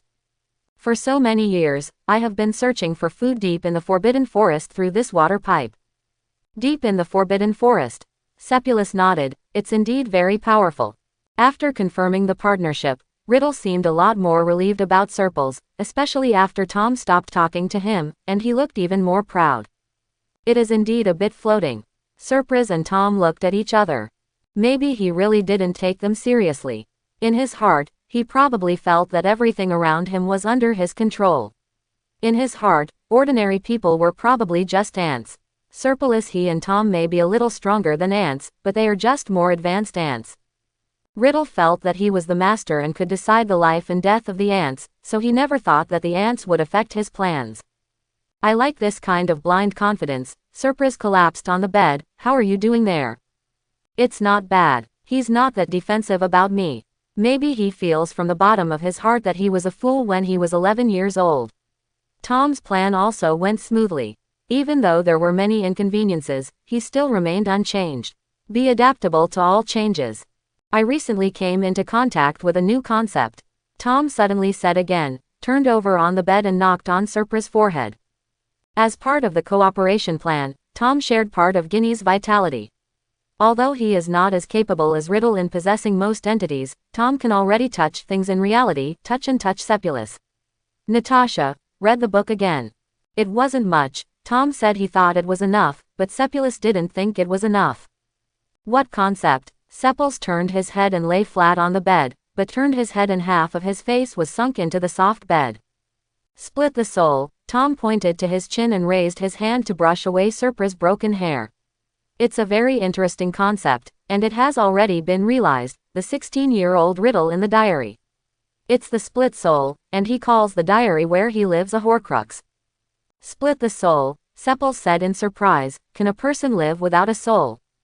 Yes, but it is different from normal life. It is recorded in Slytherin's notes that if the soul does not die, a person can gain eternal life. Tom explained to Seppulus seriously, but if the soul is split, this person it is no longer complete, and he may lose part of his ability to empathize, and if the soul splits too many times, the person will gradually become irritable, unstable, and prone to madness. Seppuls's eyes lit up. You mean, the real body Riddle went crazy because he made too many Horcruxes? This possibility cannot be ruled out. Tom's answer was still conservative. The book does not say it for sure. The possibility of splitting the soul multiple times is still an ideal idea, but a single split should be no problem. His eyes were also shining, and Seppulus understood what he meant immediately. You want me to try it, Sir Prius said softly. A mortal, this is a very tempting proposition, Tom said in a small voice, his eyes falling on Natasha's nest near the fireplace. Natasha is a snake, do you want her to leave us? Don't even think about it. Sepulus's voice turned gloomy instantly. Snakes can only live 30 years, Tom said softly, but if Natasha becomes your Horcrux, she will share eternal life with you and will no longer be troubled by lifespan. Sepulus pursed his lips. What should we do? We need to take advantage of death. Tom held Surprius's hand. Let's take our time. When there is a clear goal, the passage of time will be incredibly fast. Soon, it was Halloween again. Sepulus didn't realize it at all. Draco came to ask Sepulus about his preparations for Halloween. When I was looking for a dress, I suddenly realized that it was already October. I haven't thought about it. Sepulus propped his chin, taking a rare moment to clear his mind in the busy world. Vampire. Doesn't it sound good? Theodore is already pretending to be a vampire. Draco dismissed Sepulus's idea. Don't be like him, you change him. Huh, Sepulus blinked in confusion. Then what are you pretending to be? Elf, Draco said. Prince Elf, I have ordered all my clothes. An accident happened on Halloween last year. Aren't you afraid that something else will happen this year and your clothes will be ordered for nothing? Sepulus smiled with squinted eyes, thinking about Draco dressing up as an elf. What a prince would be like. Stop it, don't talk. Draco felt as if he was facing an enemy after listening to Sepulus's words. It's nothing, but something might happen if you open your mouth. Don't say anything. You want to think about it now. Think about what you are going to pretend to be. Sepulus blinked innocently. Are you planning to launch the first attack on Halloween? Sepulus frowned and looked at Riddle in front of him. What's wrong? Riddle was a little confused about Sepulus's reaction. Hogwarts will hold a dinner party on Halloween. This will be the time when the students gather the most, and it is also the best opportunity to frame the blame. Sepulus waved his hand. I know, I just know deeply that my reputation as a crow's mouth will never go away. He sighed and motioned for Riddle to continue. After knowing that the Halloween party would be disrupted again, and that he would play a very important role in the disruption, Sepulus began to feel less concerned about his Halloween costume. I ordered a set of dark red shirt and new black suit trousers that I can wear every day. The coat is a very thick deerskin coat that blocks the wind. It is decorated with 2 hairpins. I cast a transformation spell and turned into 2. With a moving wolf ear clipped to his hair, he pretended to be a werewolf. You must be the cutest werewolf in the whole room, Sepulus. Daphne excitedly moved closer to look at the ears on Sepulus's head. Can I touch them? Okay, Sepulus nodded, complying with Daphne's little request. The ears can move. As a result, after Daphne set the precedent, not only Draco Theodorbras came to join in the fun, but even Pansy, dressed as a calm and dignified elf queen, came and pinched Sepulus's wolf ears. Very cute. Sepulus smiled coquettishly. I was praised, but I wasn't very happy. Especially when he heard that Dumbledore had booked a skeleton dance troupe, Sepulus was even more unhappy. After all, his mission today means that he will most likely miss the opportunity to meet this dance troupe. How much do you think it would cost me to hire this dance troupe to dance for me again? Sepulus said angrily. I don't think it costs a lot of money, Natasha comforted Surprius. If you like it, hire a dancer and bring it to Nurmengard so your father can watch the excitement. It makes sense. Sepulus nodded and decided to put this matter on the schedule.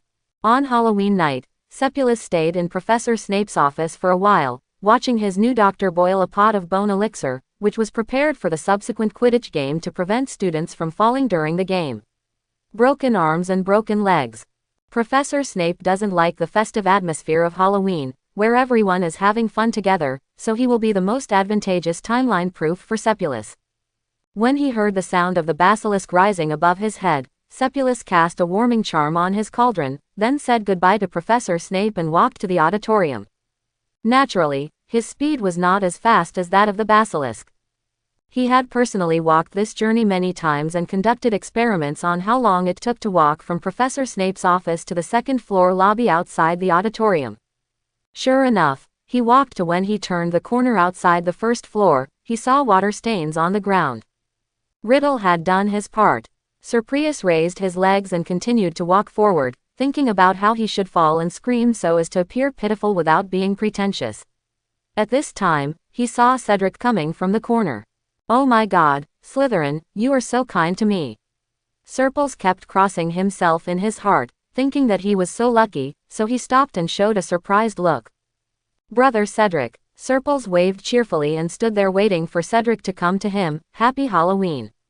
Ha, happy Halloween, Sepals. Cedric was also surprised to see Sepals here. Why are you here? The show is about to end at this time. I was brewing the bone spirit in Professor Snape's office. Serpilis smiled a little sheepishly. There's a Quidditch match coming up soon, I kind of forgot about the potion. It's time to wait until the step in your hand is over, and that's it. Sepulus blinked. Why is Brother Cedric coming here at this time? It's also because the Quidditch match is approaching. Cedric smiled a little sheepishly. I was writing a game plan, but I got so obsessed with it that I delayed it for a long time. If my roommate hadn't been there, at the party, I might just not come over today. It was natural for them to walk together when they met, so when Surprise saw the dim torch on the wall illuminating the huge red words in blood, he saw Mrs. Norris's stiff body hanging on the torch stand.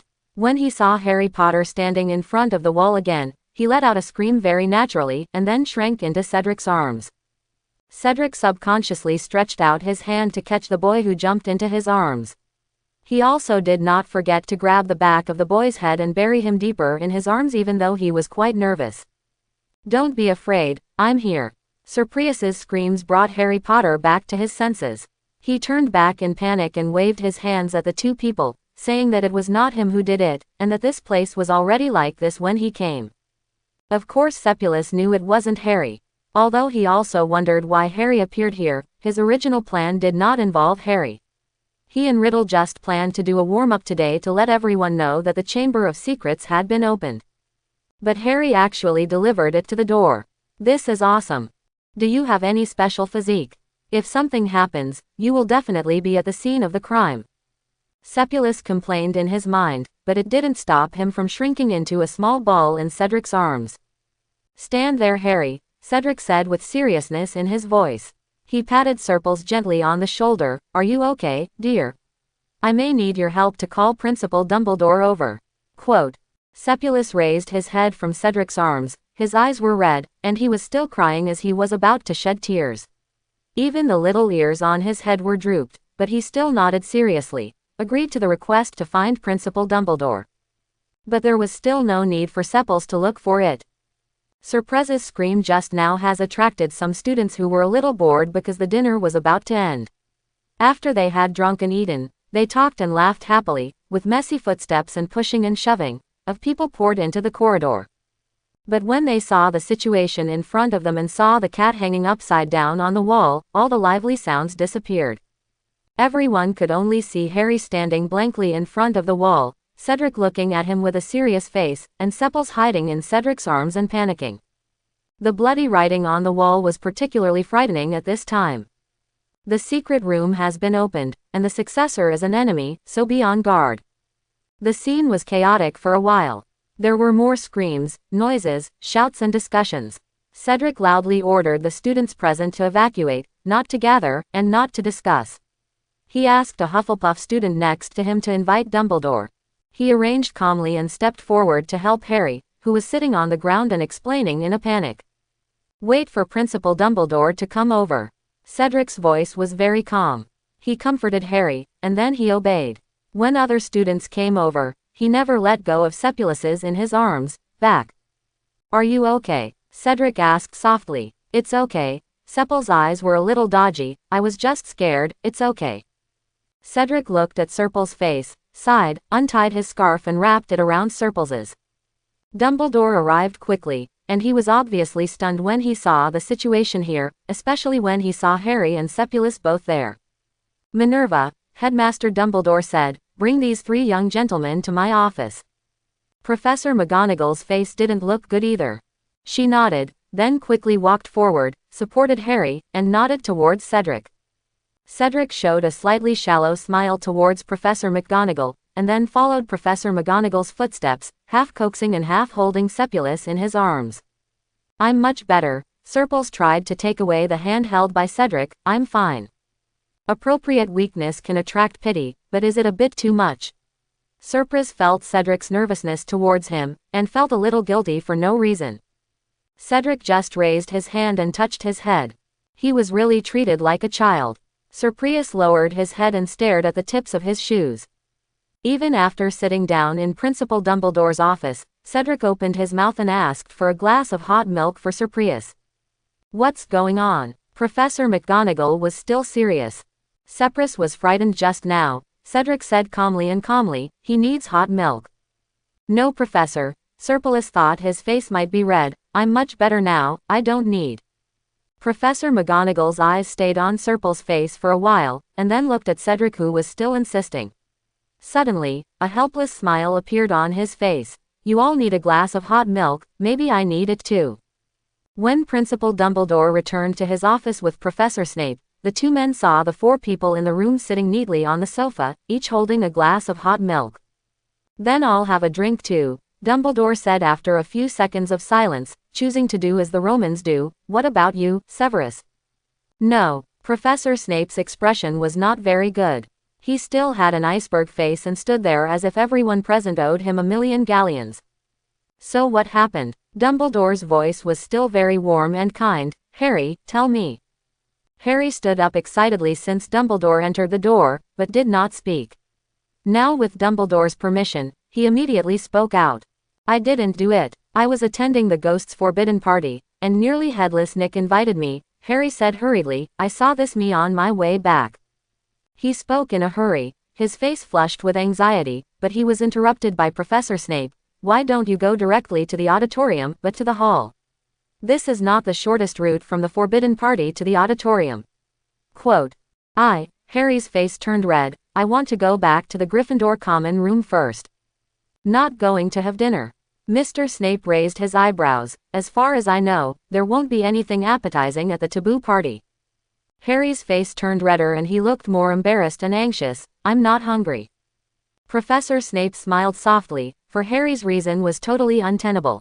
Then I want to know, why are you here, Sepples? Dumbledore's voice sounded softly, relieving Harry.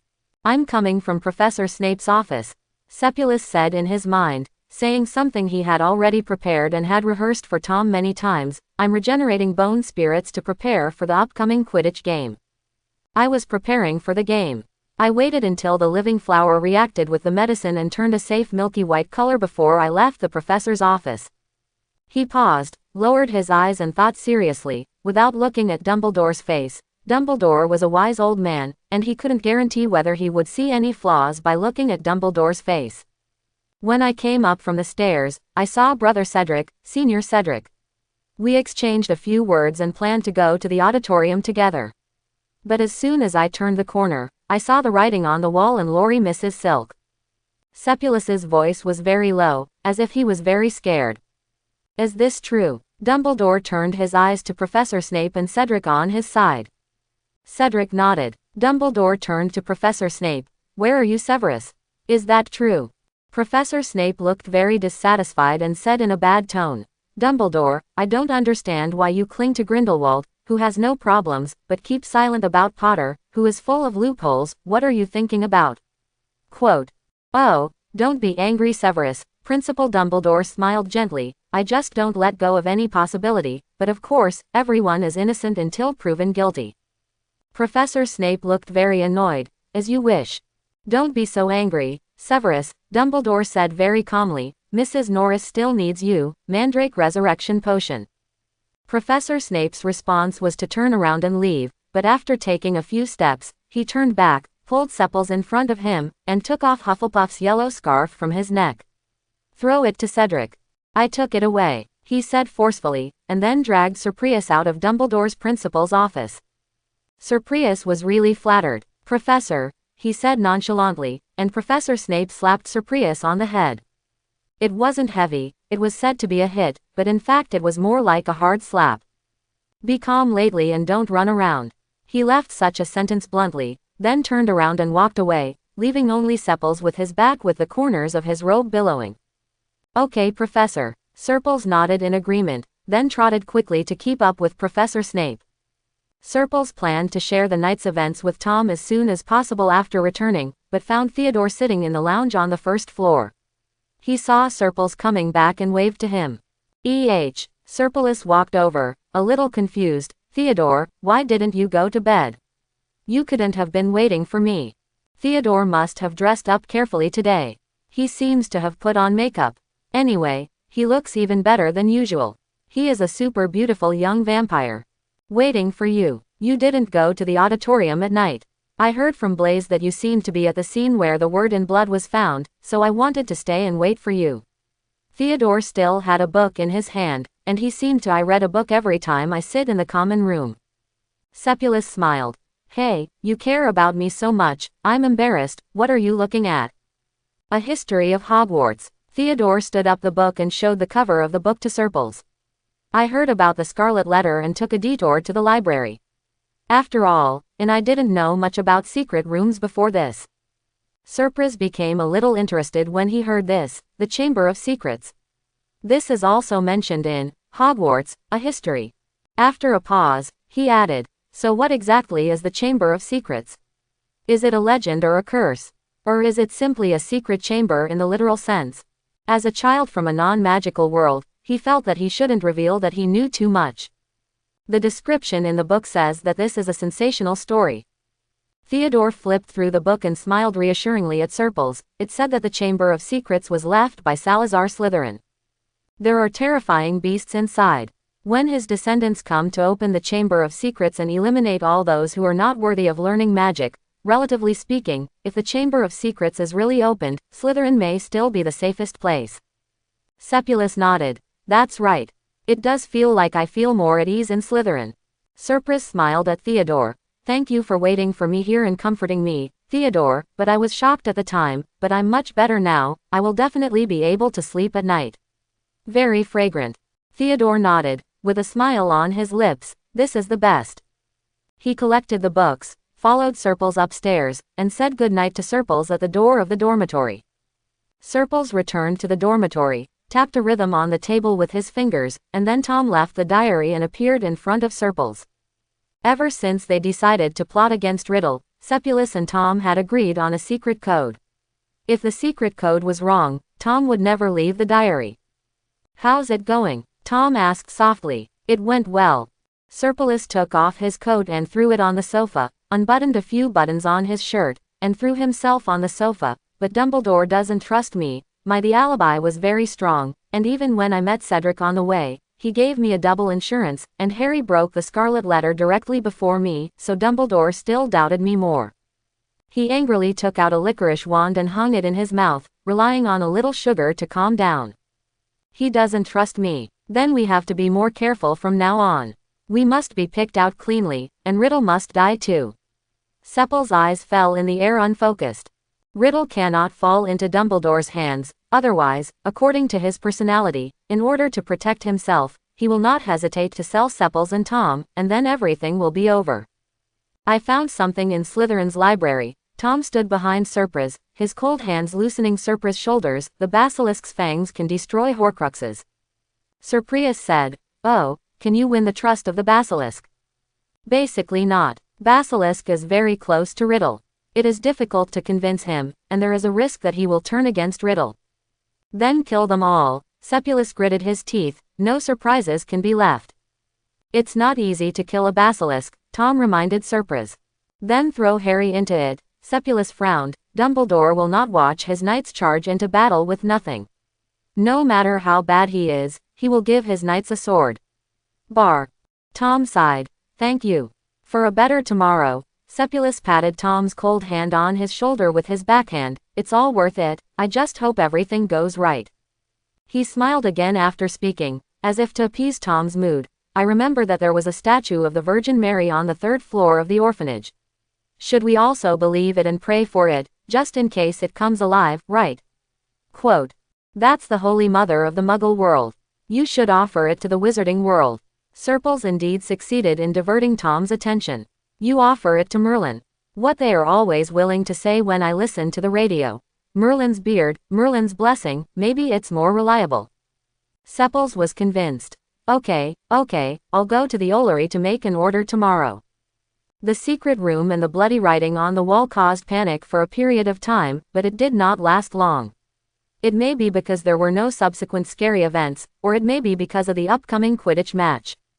This time Slytherin and Gryffindor were drawn together in the first draw. Bolstered by the prejudices of the Academy, both teams were extremely excited. Even they were reluctant to go out to watch the game, claiming that Quidditch was rude.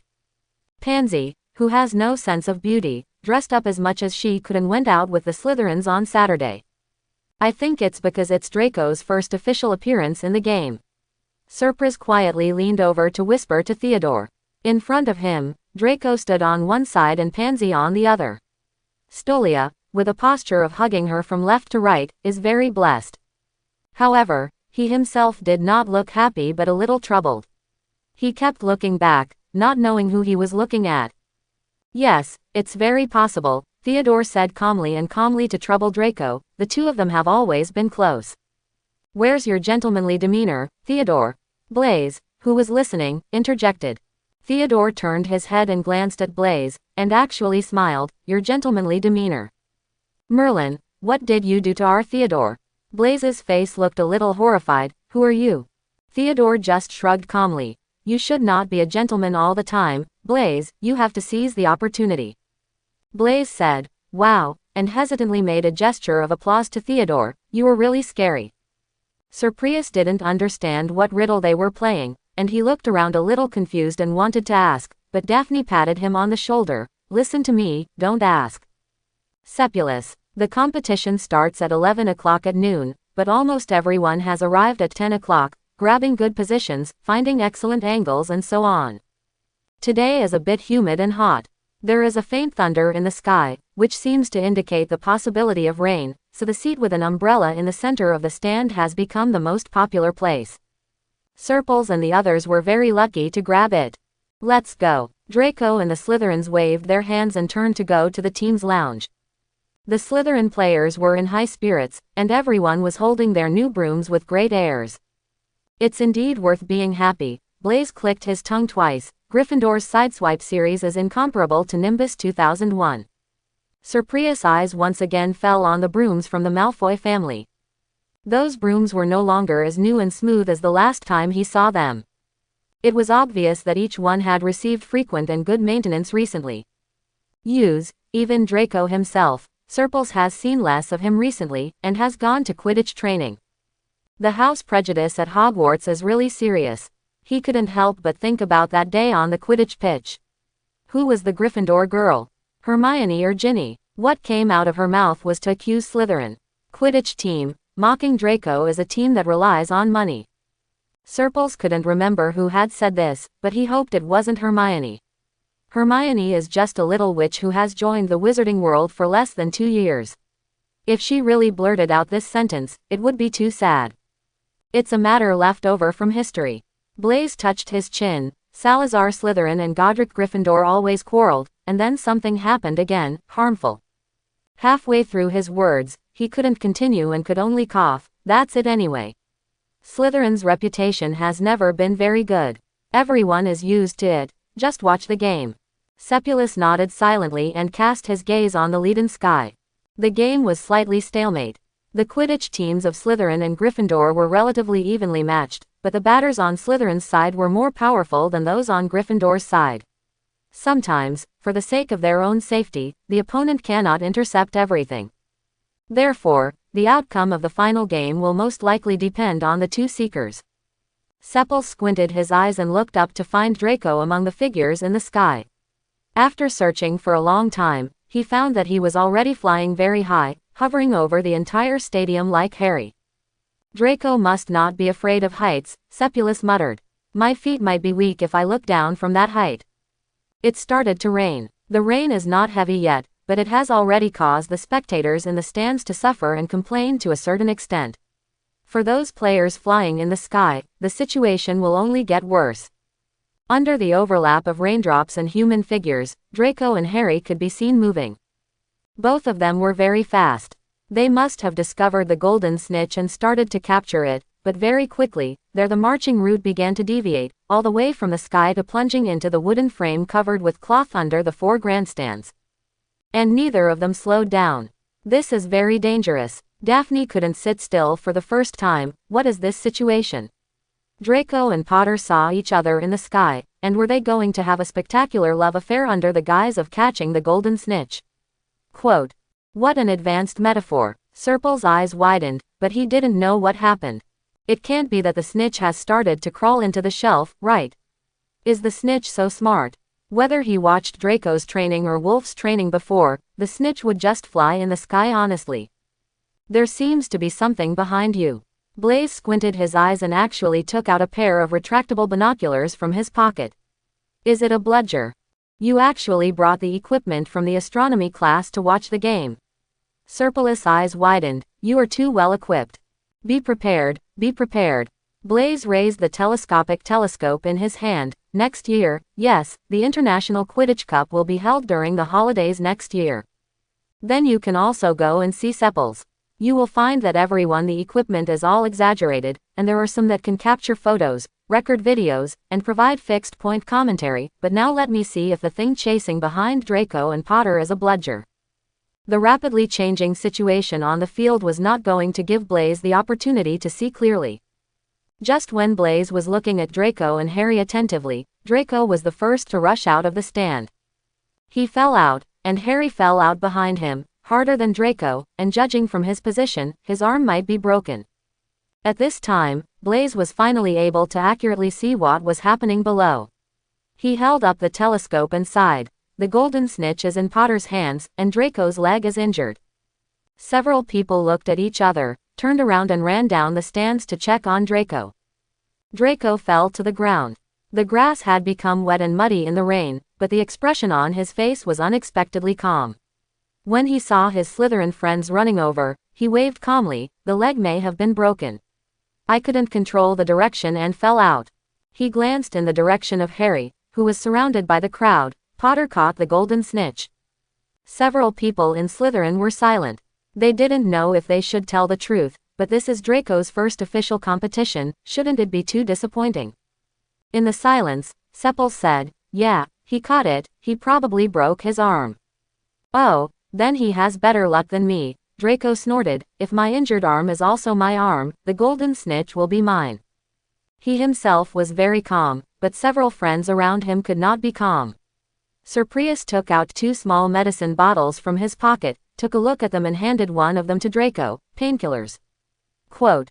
Draco pursed his lips. It doesn't hurt too much. What's the other one? Bone spirit, Serpulus said calmly, but if you drink it here, it will hurt you to death. Let's talk about it after we return to the hospital wing. Draco said. You can endure it. Otherwise, what do you think I was doing in Professor Snape's office recently? Serpulus raised his hand and poked Draco's forehead. I originally thought that I would take the insurance medicine that was prepared for emergencies, but I didn't expect that it would actually work. It's on you. Draco was not annoyed. Instead, he touched his forehead where he had been poked several times. His eyes were full of smiles. Hey, I didn't mean it either, send me to the hospital wing. A large group of Slytherins went to the hospital wing, followed closely by a large group of Gryffindors. Draco's leg is fine. In the world of magic, breaking a leg or an arm is not a serious problem. All you need is a bottle of potion. If you meet someone very powerful, he is quite good at healing spells. An accomplished wizard may solve a problem with just one spell. So Draco just lay in bed and drank a portion of Shengji Yuling plus a portion of painkillers, and he was able to walk quickly and be discharged from the hospital. But the bed where Harry was lying was crowded with people, and it looked like the situation was not optimistic. What's going on? Serples hesitantly went over to say hello and patted George Weasley on the back. Harry's arm was broken by the bludger. George turned around and smiled when he saw it was Serples. He greeted Serples. It was originally a trivial matter. Come to Madame Pomfrey. Just drink some medicine and it will be fine, but Lockhart insisted on treating Harry. His voice couldn't hide the disgust he felt towards Lockhart. As a result, Lockhart's spell was finished, and Harry's entire bones were completely gone. Fred Weasley's voice sounded a little further ahead, and he stepped aside to make way for Harry. Price could see Harry in the hospital bed. Harry's arm looked soft, like a thick, flesh-colored rubber glove, and it felt a little strange to the touch. Harry is going to suffer, Serpulus said sincerely. I'm afraid he will have to stay in the hospital wing tonight. He has more than 30 bones to grow, right? It's $33. Madame Pomfrey, the owner of the hospital wing, came over, chased away the people gathered around the bed, and nodded slightly towards Sir Prius. Thank you for the raw bones. Elixir, Mr. Grindelwald. Sir Prius leaned forward slightly, bowed to Madame Pomfrey, and then walked out of the crowd. Will your bone spirit still be used by Potter? Draco crossed his arms, seeming a little disgusted. Supply for everyone, Sepulus nodded. If someone in Ravenclaw has a broken leg or arm against Hufflepuff tomorrow, he will use the bone spirit that I brewed. He looked at Draco's still somewhat unhappy expression and laughed. Don't be so stingy, Draco. The hospital wing was given credits for using my potion, 50 points. Draco looked at Sepulus deeply. You, forget it, but how can it be only 50 points? At least 100 points. You abandoned the college prejudice and gave the potion to Gryffindor. Got it. Sepulus blinked. A few people laughed and went back to the Slytherin lounge. Serpels took advantage of the time to go to Germany and had a friendly duel with Wolf. After the two, when everyone was soaking in the pool again, Wolf squeezed Serpel's shoulders. You are improving very quickly, Wolf said softly. If I weren't a few years older than you and physically stronger than you, maybe I wouldn't be able to beat you. Sepels nodded in the vapor and said a vague, huh. I heard some news, Wolf said, pressing Serpel's shoulders unchanged, but suddenly mentioned another thing. In Hogwarts, Salazar Slytherin's secret room seems to have been occupied. People are turned on. Sepels raised his eyes and looked at Wolf. Did this matter spread so quickly? Our school has not confirmed that the secret room has really been opened. How come it has already spread outside? It can't be said to have spread completely, but some news has spread, Wolf replied. You are not very safe in Hogwarts. I won't come to Durmstrang if it's not safe, Bull. Serpel stretched his waist and used the opportunity to force Wolf to let go of his hand and retreat slightly. Hogwarts is still quite interesting. Then pay more attention to safety. Wolf received Sepulus's early rejection and didn't mention anything else. He just nodded. Where's the ring I gave you? Oh, that. Serpulus blinked. I showed it to my father. It's a bit too expensive. I don't dare to take it out and leave it in the dormitory. You can take it with you, Wolf responded. The ring has strong magic resistance, which can be regarded as providing some guarantee for your safety. Sepels raised his face obediently and said thank you, but he sighed in his heart. I don't know if it's a good thing. Of course I know, my father also said it's a good thing, but how can I take it out? The Slytherin classmates around me are all knowledgeable, so they came over and asked, how do you like this? This thing can be regarded as a family heirloom. Who gave it to you? Then I babbled and said it was from you, Bulwer Wolf. Although I am a boy, I think reputation is still very important. You gave me an heirloom ring for no reason. What do you want others to think? So Sepulus nodded and agreed, thinking that he would go back and open an account at Gringotts and hide the ring. Serpels went back to Hogwarts and had a peaceful night's sleep. The next day was Sunday. Serpels was not in a hurry and was going to have breakfast in the auditorium, and then go to Durmstrang with his school bag. After sitting in the library for a day, as soon as he went downstairs to the lounge, he saw Blaise waiting for him in the lounge happily, saying that he had something big to share with him. What's the matter? Serpels was still the one who was trying to save face. There was something wrong at Hogwarts last night. Blaise's voice was low, with a bit of suppressed provocation. Some students were petrified. The expression on Sepulus's face froze. He coughed. Don't say this nonsense, Blaise, you have been in the dormitory all night. How can you know so much whether you went out today or not? There is still some way. Blaise raised a finger and shook it mysteriously. Exclusive news, guaranteed quality and quantity. The student who was petrified is now in the hospital wing, and he is a Gryffindor. It is said that he had a camera in his hand when he was attacked, and the whole core of the camera was burned. Quote, the lifelike nose and eyes he described were so real. Why did you share this breaking news with me in the first place? Serpulus coughed. What do you want to do? You are familiar with Madame Pomfrey. Blaise blinked at Sir Prius, full of eagerness and expectation. Are you going to ask? Sepulus only hesitated for a moment, and then readily agreed. Okay, I'll go take a look. It's actually true. To be honest, when he learned from Madame Pomfrey that something had really happened, Sir Prius was quite surprised. He and Riddle had made an agreement that both of them should pay attention to their safety and identity, and not to rush in or anything like that. He didn't expect that Riddle would take action so quickly. He thought he still needed to lay the groundwork. The person who was attacked was a first-year Gryffindor named Colin Creevey. When he was found, he had a bunch of grapes in his hand. According to speculation, he might be planning to secretly visit Harry, who was recuperating in the hospital wing at night. Profit. Madame Pomfrey did not suspect that Serpil's arrival was for anything else. She just sighed and opened the curtain to show Serpils the stiff and petrified Colin Creevey, who was lying inside. His situation is very similar to Madame Norris. We can only wait for the mandrake to grow and try to see if he can recover. Madame Pomfrey looked worried. Everything will be fine, Ms. Pomfrey, don't worry too much, Serpilis comforted Ms. Pomfrey. Professor Snape is a top potions master, trained by Professor Sprout. Mandrake must be the best, and we have Principal Dumbledore, right? It will be fine.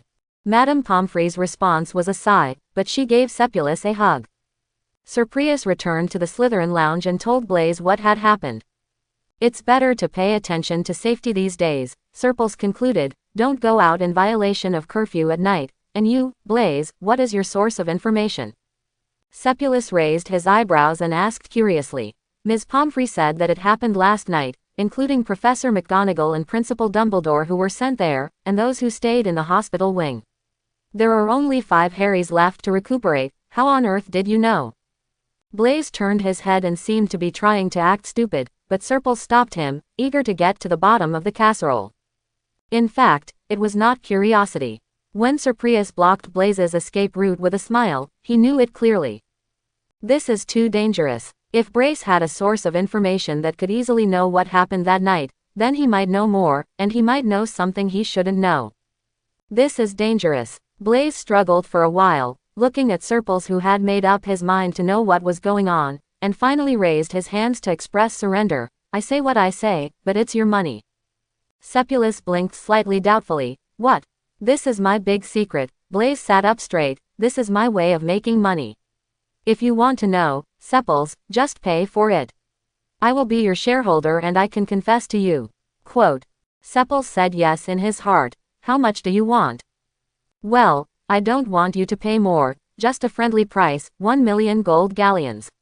Blaise touched his chin.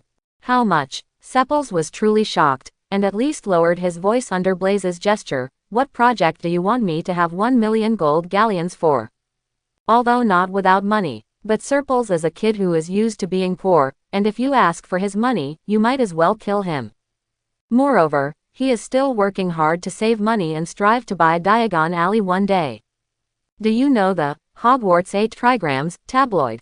Blaise lowered his voice a little, and after looking at Serpils and nodding to express understanding, he pointed to his face. Mine. Seppulus. Hogwarts 8 trigrams tabloid. The name of the publication is all about it.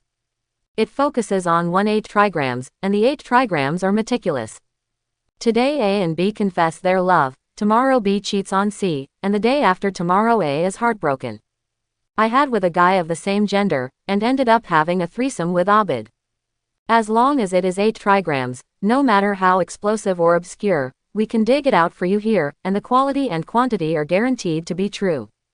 Yours. Serpils was really shocked this time. How did you do it? How you did it is a secret you need to know. Blaise waved his hand. I only charged you 1 million as a friendly price. You will definitely be able to repay the money from this newspaper in a short time. Seppulus was silent for a moment and gritted his teeth. Okay, I'll vote. I'll go back to discuss the contract later. It doesn't have to be so strenuous. Blaise waved his hand calmly. I have kept this newspaper quite confidential. You are the only one investing at the moment, and there probably won't be any more in the future. 100% of the total profit, 10 of them belong to you, so you won't have to waste the effort. After saying this, Seppulus said, oh. Asking him to cooperate was not a spur of the moment, it must have been premeditated, otherwise it wouldn't have been so straightforward. Why do you want to find me all of a sudden? Serpilus still planned to ask. After all, it is more reassuring to know that the other party has something of his own in a cooperative relationship.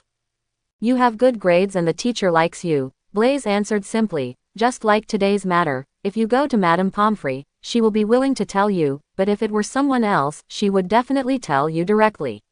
You will be scolded, this is your advantage. Sir Prius said. Oh, again, that makes sense. This is indeed his advantage. Being kind to others and making good friends is the root and persona that Serpulus has gradually revised for himself. Public opinion is also a very important weapon. He wants to ensure that even if one day he does make some mistakes due to something in the future, there will be people who firmly believe that he, Serpulus, would not do such a thing. After all, according to the degree of madness of Riddle's body, Serpulus felt that his life at Hogwarts would not be too boring. So what's the big secret you're hiding? Serpris hit Blaise on the shoulder. You assigned me work so early in the morning, and then you tricked me like this, what secret do you have? Quote. Blaise put his arm around Serpulus's shoulders mysteriously. I'm making a deal with the ghost. Sir Prius's eyes opened even wider. Really, I'm not going to lie to you, Blaise shrugged, my partner is the almost headless Nick from Gryffindor. Nearly headless Nick, his neck did not completely move away from his neck, which resulted in him not being able to join the Headless Hunters and being ridiculed by a guy named Patrick. This is the knot in his heart. My mother also became the most well-informed and well-known courtesan in the magical world by virtue of her good communication with ghosts from all over the world. Blaise said very calmly, and he put his arm around Serpul's shoulders. I could coax him into feeling respected and make his hated Patrick and the Headless Hunters unhappy, all at the cost of sharing some innocuously funny 8 trigram stories. Nick had no reason to say no to me, right? Sir Prius left the common room with emotion and admiration. Blaise is a genius. You can actually think of such a thing. It's really awesome. But can nearly headless Nick, the ghost who has already died once, be killed by the basilisk? Sir Prius touched his chin in thought. You can't let Nick continue to work for Blaise. Maybe you can wait for the mandrake to grow and save him later. After all, you also invested in it. If you lose this ghost, your 1 million will be wasted. But now, we still have to find a way to kill this ghost. Sepulus personally took a trip at night with enough invisibility potion to find Riddle in the secret room. Why did you come here all of a sudden? Riddle welcomed the appearance of Sepulus. I didn't bring that oil bottle today. Did you finally realize that I am the best? Don't choose him, come with me. Bar. Riddle would say this almost every time he met Serpulus. I don't know how true or false it was, but Serpulus was used to hearing it and was now able to ignore Riddle's words quite well. Why did you suddenly attack the students? Serpulus didn't listen to Riddle's rhetoric. His goal was very clear.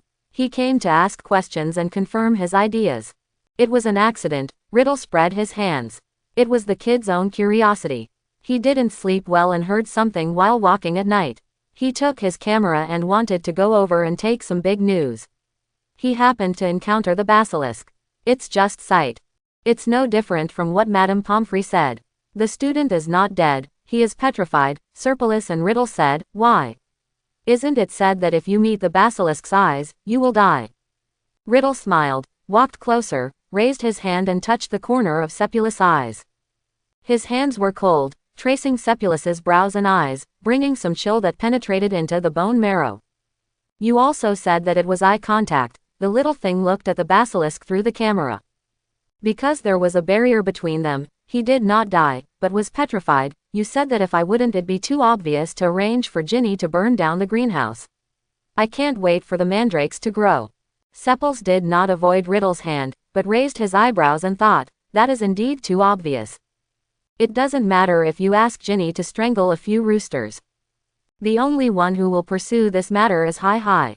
Mr. G, but if you burn down the greenhouse, Mr. Dumbledore will definitely investigate it personally. Then do you have any good ideas? Riddle smiled and slid his hand along Serpulus's eyebrow to behind his ear. Seeing that Serpulus didn't resist, he continued to slide down until they were passionate. He grabbed Sepulus's waist and pulled him into his arms. Poison, feed the mandrake some grass to wither, Serpris sighed. Next week, I remember that in the first grade class, there is a lesson on fertilizing the mandrake. Add something, control the amount, don't poison it, just inhibit the growth. Serpulus raised his face and looked at Riddle. Your affairs will be finished by the end of the semester at the latest, right? Of course, such a long time is enough. Riddle smiled and hugged Sepulus. Did you come to me just for that unlucky Gryffindor brat? Of course not. I'm here to tell you how to petrify the ghost Nick of Gryffindor. Sir Prius snorted and turned the topic back to business. Why did a ghost offend you? Riddle didn't seem to think that Serples was here for this, but he didn't refuse, he just said that he knew and he would handle the matter. After all, there is no need to ask so many whys for mutually beneficial cooperation. Sir Prius nodded to express his satisfaction, then drank some more invisibility potions, and turned back to the Slytherin dormitory. The many pots of love potions in the room before were properly collected and placed on the shelves. Now many of these pots are boiling with invisibility potions. Although the invisibility potion is not completely safe and can still be seen through, under normal circumstances no one will specifically investigate it, so the invisibility potion can bring considerable security to the meeting between Sepals and Riddle. Safety first. Avoid mistakes. For a week, Serpals did not hear the news about Riddle's action. Instead, he first got the news that Hogwarts was going to open a dueling club. It was said to be Dumbledore's instruction and organized and taught by Lockhart. Lockhart teaches. What can he teach? Sepulus looked up at the parchment stapled on the bulletin board with a strange expression. Who knows, but it's okay to go and see the excitement. Draco looked at the bulletin board and lightly bumped Serpal's shoulder. There will be a ceremonial match, the Godfather will fight him. Quote. Sepulus's eyes brightened slightly. In this case, it is indeed worth watching, seeing Professor Snape beat up Lockhart and so on. Sepulus nodded with satisfaction. The Godfather wouldn't be so rude, Draco said, a little dumbfounded, but you, since you don't like Lockhart, why do you do proofreading work for him? He doesn't pay you. Am I here for the little wages? Sir Prius became serious. If I boil some medicine and ask Professor Snape to help me resell it, I'll get a lot of money, right? Then you go and help him. Draco was puzzled. It's not about helping, Serpalus shrugged. Experience life. I want to know how a book is published. It's a bit magical. It's something I haven't experienced before. Let's learn about it. Draco said. Wow, you won't come up with something like a floating teleportation thing in the future, will you? Sir Prius blinked. Who knows? Once. So in the end I went to see this dueling club, just to watch the excitement, and if I don't go, it will be in vain. So at 8 o'clock in the evening, they moved from the lounge and returned to the auditorium. The long dining table disappeared, and a gilded stage appeared along one wall, with many candles burning in the sky, perhaps hundreds. The ceiling has also been rearranged, and is now as dark as velvet. It looks deep and distant, bringing a sense of mystery. A lot of people came to join in the fun, they were crowded and their faces were full of excitement. Do you think you can knock Lockhart down? In this atmosphere, Draco bumped Sepulus' shoulder and asked curiously. Probably not, he is still a professor after all. Serpalus coughed implicitly. I can't say for sure, after all, I haven't beaten him before, ha ha ha. Although it seems that it is not difficult to fight Lockhart. Sir Prius looked at the glittering stage and thought that Lockhart must come out to play 2 games in person for a while, so that he could see how good he was, and whether he would be knocked out directly and taken away, or drugged to make him unconscious, better. Lockhart soon took to the stage amid the students' anticipation. He still looked radiant. Today he was wearing a purple-red robe, and his hair must have been carefully styled. He looked like he could be taken to a magazine shoot at any time. Behind him was Professor Snape, who walked onto the stage. He was still wearing his usual black clothes and looked expressionless. However, both Sepals and Draco, who were familiar with him, could see that Professor Snape was now impatient. Come around, can everyone see me? Can everyone hear me? Lockhart waved to everyone with a smile on his face, looking very happy. Well, Principal Dumbledore is planning to open a dueling club, and this coincides with my idea, so I took the initiative to take over this task and fully train everyone in case you need to defend yourself one day. You need to use the same methods I have used countless times to protect yourself. When he said this, he playfully winked at the students in the audience. If you want to know more details about this, please see my published works. Sir Prius bit his back molar. Let me introduce my assistant, Professor Snape, Lockhart said, with a bigger smile on his face. He told me that he himself knew a thing or two about dueling, and he was generous. Do agreed to help me with a small demonstration before class. Lockhart faced everyone, still smiling playfully. I said, I don't want you little guys to worry. After I finish the demonstration, I will return your potions master to you intact. Sepulus choked and looked at Professor Snape behind Lockhart in horror as his lips curled up. How could he still laugh under such circumstances? Serpils didn't understand. If he saw Professor Snape looking at him with this expression and look, he would probably feel that his life was not long. Sepulus swallowed. Professor Snape, is he good at dueling? I rarely see my godfather do anything. Draco said sincerely that he didn't know. After all, the word that is often put together with godfather is magic potion. But suddenly he remembered something again. Looking at Lockhart on the stage, his expression was suddenly full of pity. I remembered that one year, the godfather was going to make a potion. It should be a very complicated potion, which requires dragon tears. I made a reservation with the dragon breeding farm in Australia early on. However, when it came time to add dragon tears to the potion, the breeding farm had not sent the tears over yet, and the answer given was that dragons refused to cry. Quote. Serpilus suddenly had some bad premonitions in his mind. Sure enough, Draco continued, with a somewhat apologetic tone, the godfather was very angry. He personally went to the breeding farm in Australia and beat the Welsh green dragon that was supposed to provide him with tears to tears. Back to England. Sepulus was stunned, although he does know that Professor Snape will be very strong. After all, without strong magic power as a support, magic potions cannot achieve the strongest effectiveness, but beating a dragon. This is too advanced. Never offend Professor Snape. Sepulus silently thought that he must not make a fool of himself in the process of making potions. He would recite thousands of potion theories when he got home. Professor Lockhart and Professor Snape on the stage had turned to face each other and bowed to each other. This is the basic etiquette for starting a duel. Lockhart indeed bowed and did many tricks with his hands. Professor Snape seemed even more impatient. He lowered his head casually and shook his shoulders as a salute. They held their wands to their chests. As you can see, we hold our wands in the normal dueling posture, Lockhart said to the quiet crowd. On the count of 3, we cast the first spell.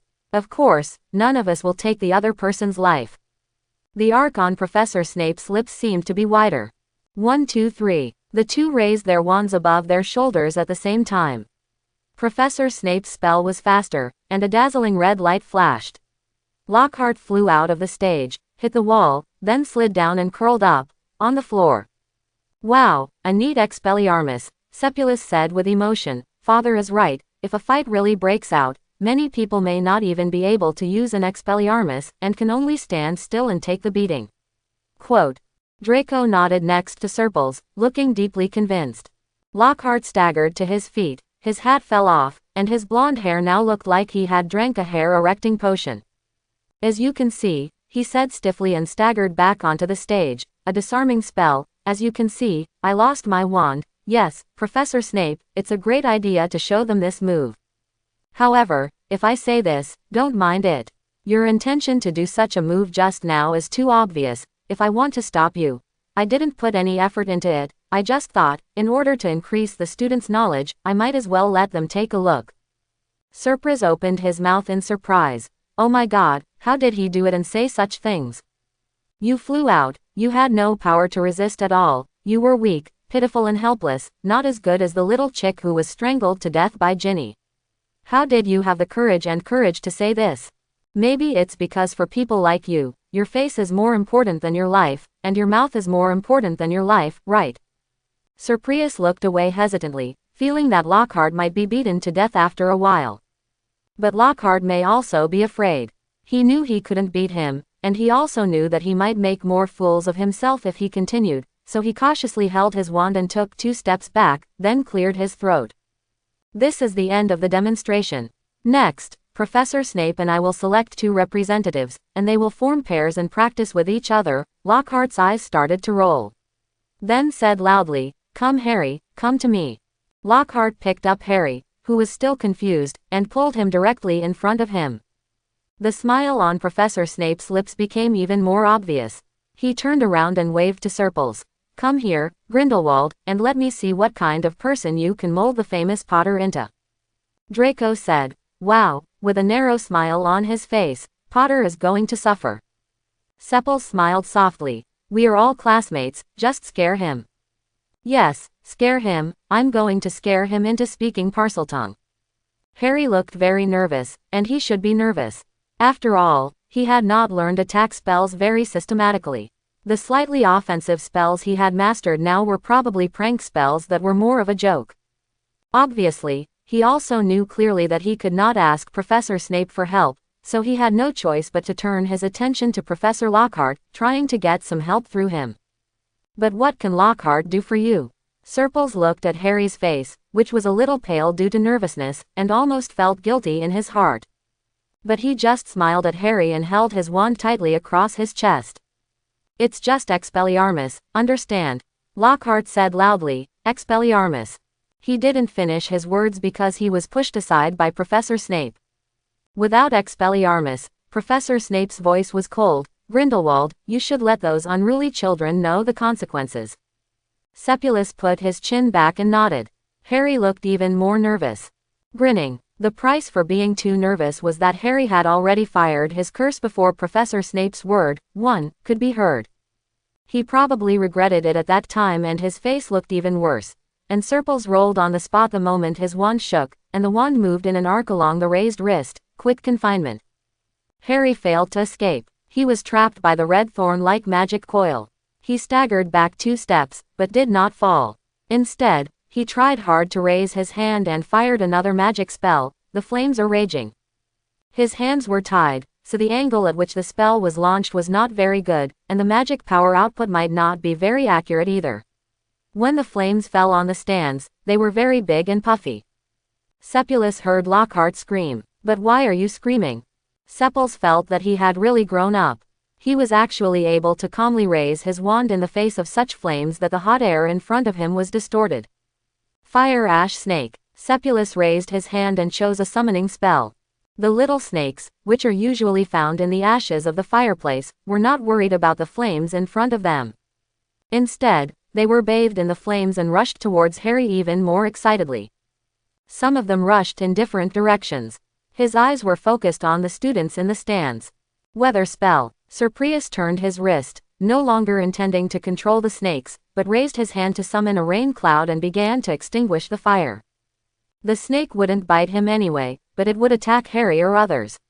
Harry couldn't use magic in his desperation, so he would definitely ask the snake to stop. Crisis awareness. Oh, thinking of this, Sepulus also turned his wrist to cancel the effect of quick confinement. Don't be too critical. If the crisis gets serious, Professor Snape may save people. As expected, Harry took 2 steps back nervously. Don't come over here, he said. Sepulus was surprised to hear that Harry's first words were Parseltongue. He looked at Harry's face in surprise, thinking that Harry might not realize that he was speaking Parseltongue. But he himself realized that it didn't matter whether he was aware of it or not. He talked to the snake in front of all the students, and that was enough. Serpels took a few steps back slightly and raised his wand. He didn't want to make the matter too serious and let people know that Harry could speak Parseltongue and make people think that Harry might be Salazar Slytherin. For posterity, maybe it's just the secret room he opened. There's no need for the ash snake to really hurt anyone. Harry suddenly took a step forward. He actually spoke to a snake facing the students, telling the snake to stay away from the students. At this, Sepulus's eyes widened. He was not pretending to be surprised, he was really surprised. What are you doing? Are you adding to the drama yourself? This is another price. The ash snake is a creature that is not very intelligent. It just heard Harry's voice and was a little confused. It straightened up and turned its head. In front of the snake was Justin Finch Fletchley, the Muggle-born boy who had had a pleasant conversation with Serpels. We can stop here. Serpels told himself that although he felt that driving the snake to attack Finn really at this time would make others think that Harry had no good intentions, forget it. Sepulus cancelled the weather spell and pointed the tip of the wand at the ash snake on the ground. The spell will stop. The ash snake disappeared before Justin Finch Fletchley's eyes. Surprise even appropriately sent off the relationship with tension and worry. Are you okay, Justin? Justin shook his head, his shoulders straightened. He looked past Sepulus and looked at Harry, with a look of fear, disgust and shock on his face. I'm fine, Sepels. Less. There was silence all around. No one spoke loudly, only low, whispering voices, and Harry looked confused. He took a few steps forward in confusion, while the students in the audience backed away in horror. What's wrong? Harry asked, confused. Sepulus turned his gaze to Professor Snape, who was looking at Harry with a strange, seemingly worried look. That's it, said Mr. Snape. Disband. Sepulus licked his lips at Harry, and then jumped off the dual platform. Draco grabbed Sepulus's wrist. He looked in Harry's direction as if he was facing an enemy. Be safe. Sepulus tilted his head. What's wrong? Chamber of Secrets, Draco said briefly. But the Potter family is a pretty famous family, right? Serpils blinked. Then who can tell me clearly?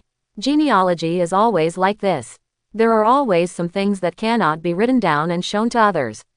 Draco snorted. What if? Their voices were not quiet.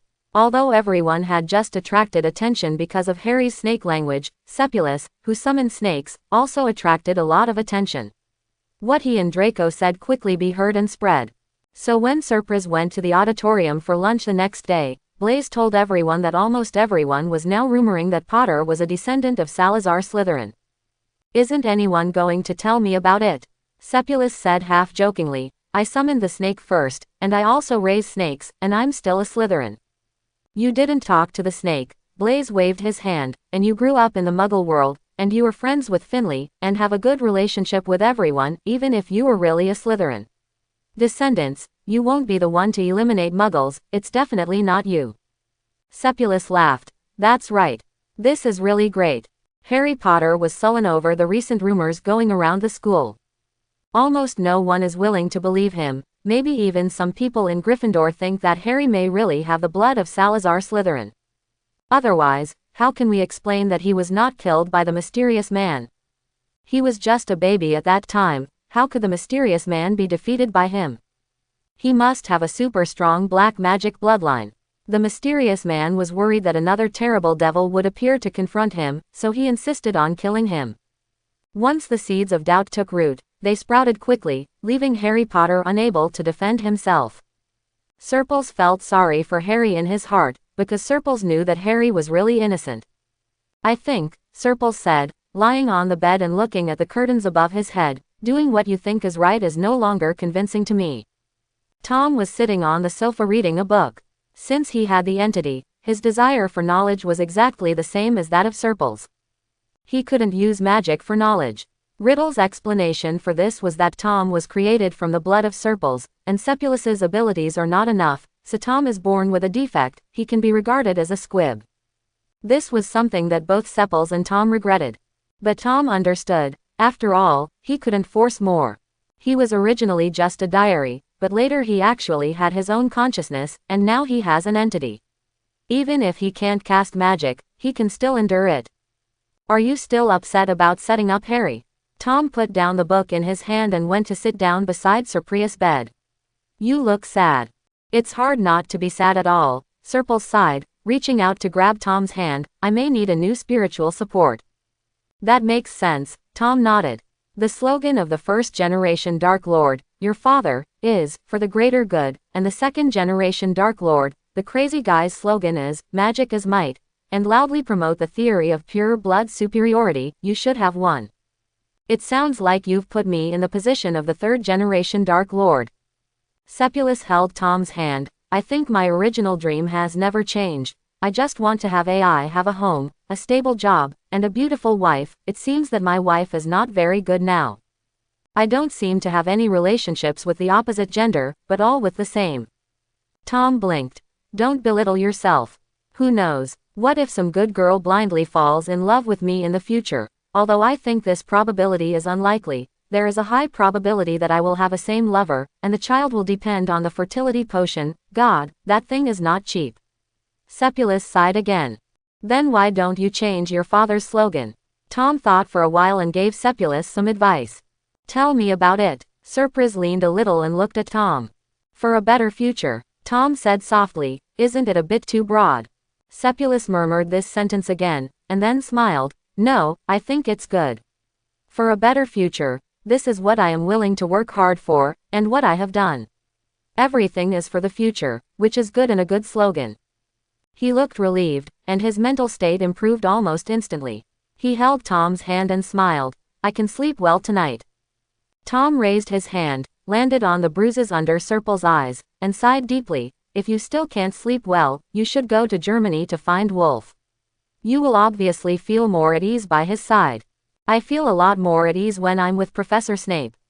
Seppulus said harshly. Then go sleep next to your professor, do you dare? Tom made a very appropriate mockery. Seppulus closed his eyes and pretended to be dead. What? What did you say? I can't hear you. Tom laughed and went back to the sofa to continue reading. Sir Prius had a peaceful night's sleep. Cherish the time of peace and tranquility, because you will never be peaceful for long. Riddle said that he would deal with Ghost Nick, and also said that he would make arrangements for the subsequent framing of Harry Potter. I thought you would also be very dissatisfied with Harry, something like that. Serpils once had this conversation with Riddle, an old enemy or something, resentful that he once made you fail. Quote. Correct your wording, honey, Riddle retorted patiently, being defeated by Harry, the so-called old enemy and falling short are all aimed at the other Riddle and have nothing to do with me. I am at most interested in Harry Potter. I'm a little curious about how he did it, but nothing else. He smiled and looked at Seppulus with crooked eyebrows. I'm not as interested in him as I am in you. Seppulus, thank you, but don't be interested in me. When the accident happened again, it was during the astronomy class on Thursday night. Serpils was wrapped in Durmstrang's fur cloak and holding up a telescope to draw a star map. Seriously, Durmstrang's cloak was real. Awesome, super warm. Drawing a star map is a very boring process. Some things in the wizarding world are very advanced, and some things are a bit backward. It's like the star map really has to be searched one by one with a hand-cranked telescope, and then drawn on parchment. Superior. Seppils was convinced that he had seen an advanced telescope in a newspaper in the Muggle world, which had an automatic star-finding function, so there was no need to look for it yourself. However, all magic in the Hogwarts area is invalid, so it cannot be used at all. Serpils, who was bored and fighting with every twinkling star in the sky, was a little drowsy, but a sharp cry suddenly frightened Serpils. Let's do it! Let's do it! Let's do it again! No matter humans or ghosts, we are not immune. The pen under his hand drew a long line with a flick of his hand, and the star map in his hand was considered useless. Professor Sinistra looked a little frightened and asked his classmates to follow him downstairs to see what was going on. After all, he is still a teacher. If he brings his students with him, he can still look after him if anything happens. Hogwarts is not safe now. Who knows what is in the secret room and whether it will bypass him and attack him, student. There were many teachers who had the same idea as him. There were many students taking evening classes at this time, and soon the corridor was full of footsteps and chatter. Surprise saw Nick first. The almost headless Nick was no longer milky white and transparent. He was covered in black and smoky, motionless and suspended high above the ground, with his head tilted and a look of horror on his face. Blaise exclaimed, Merlin's wardrobe door. Immediately afterwards, Surprise saw Justin Finch Fletchley. He fell to the ground, his stiff body fell into the water, and a look of horror froze on his face. And Harry Potter stood in the corridor, with a confused look on his face. I hope everyone will support it and subscribe more.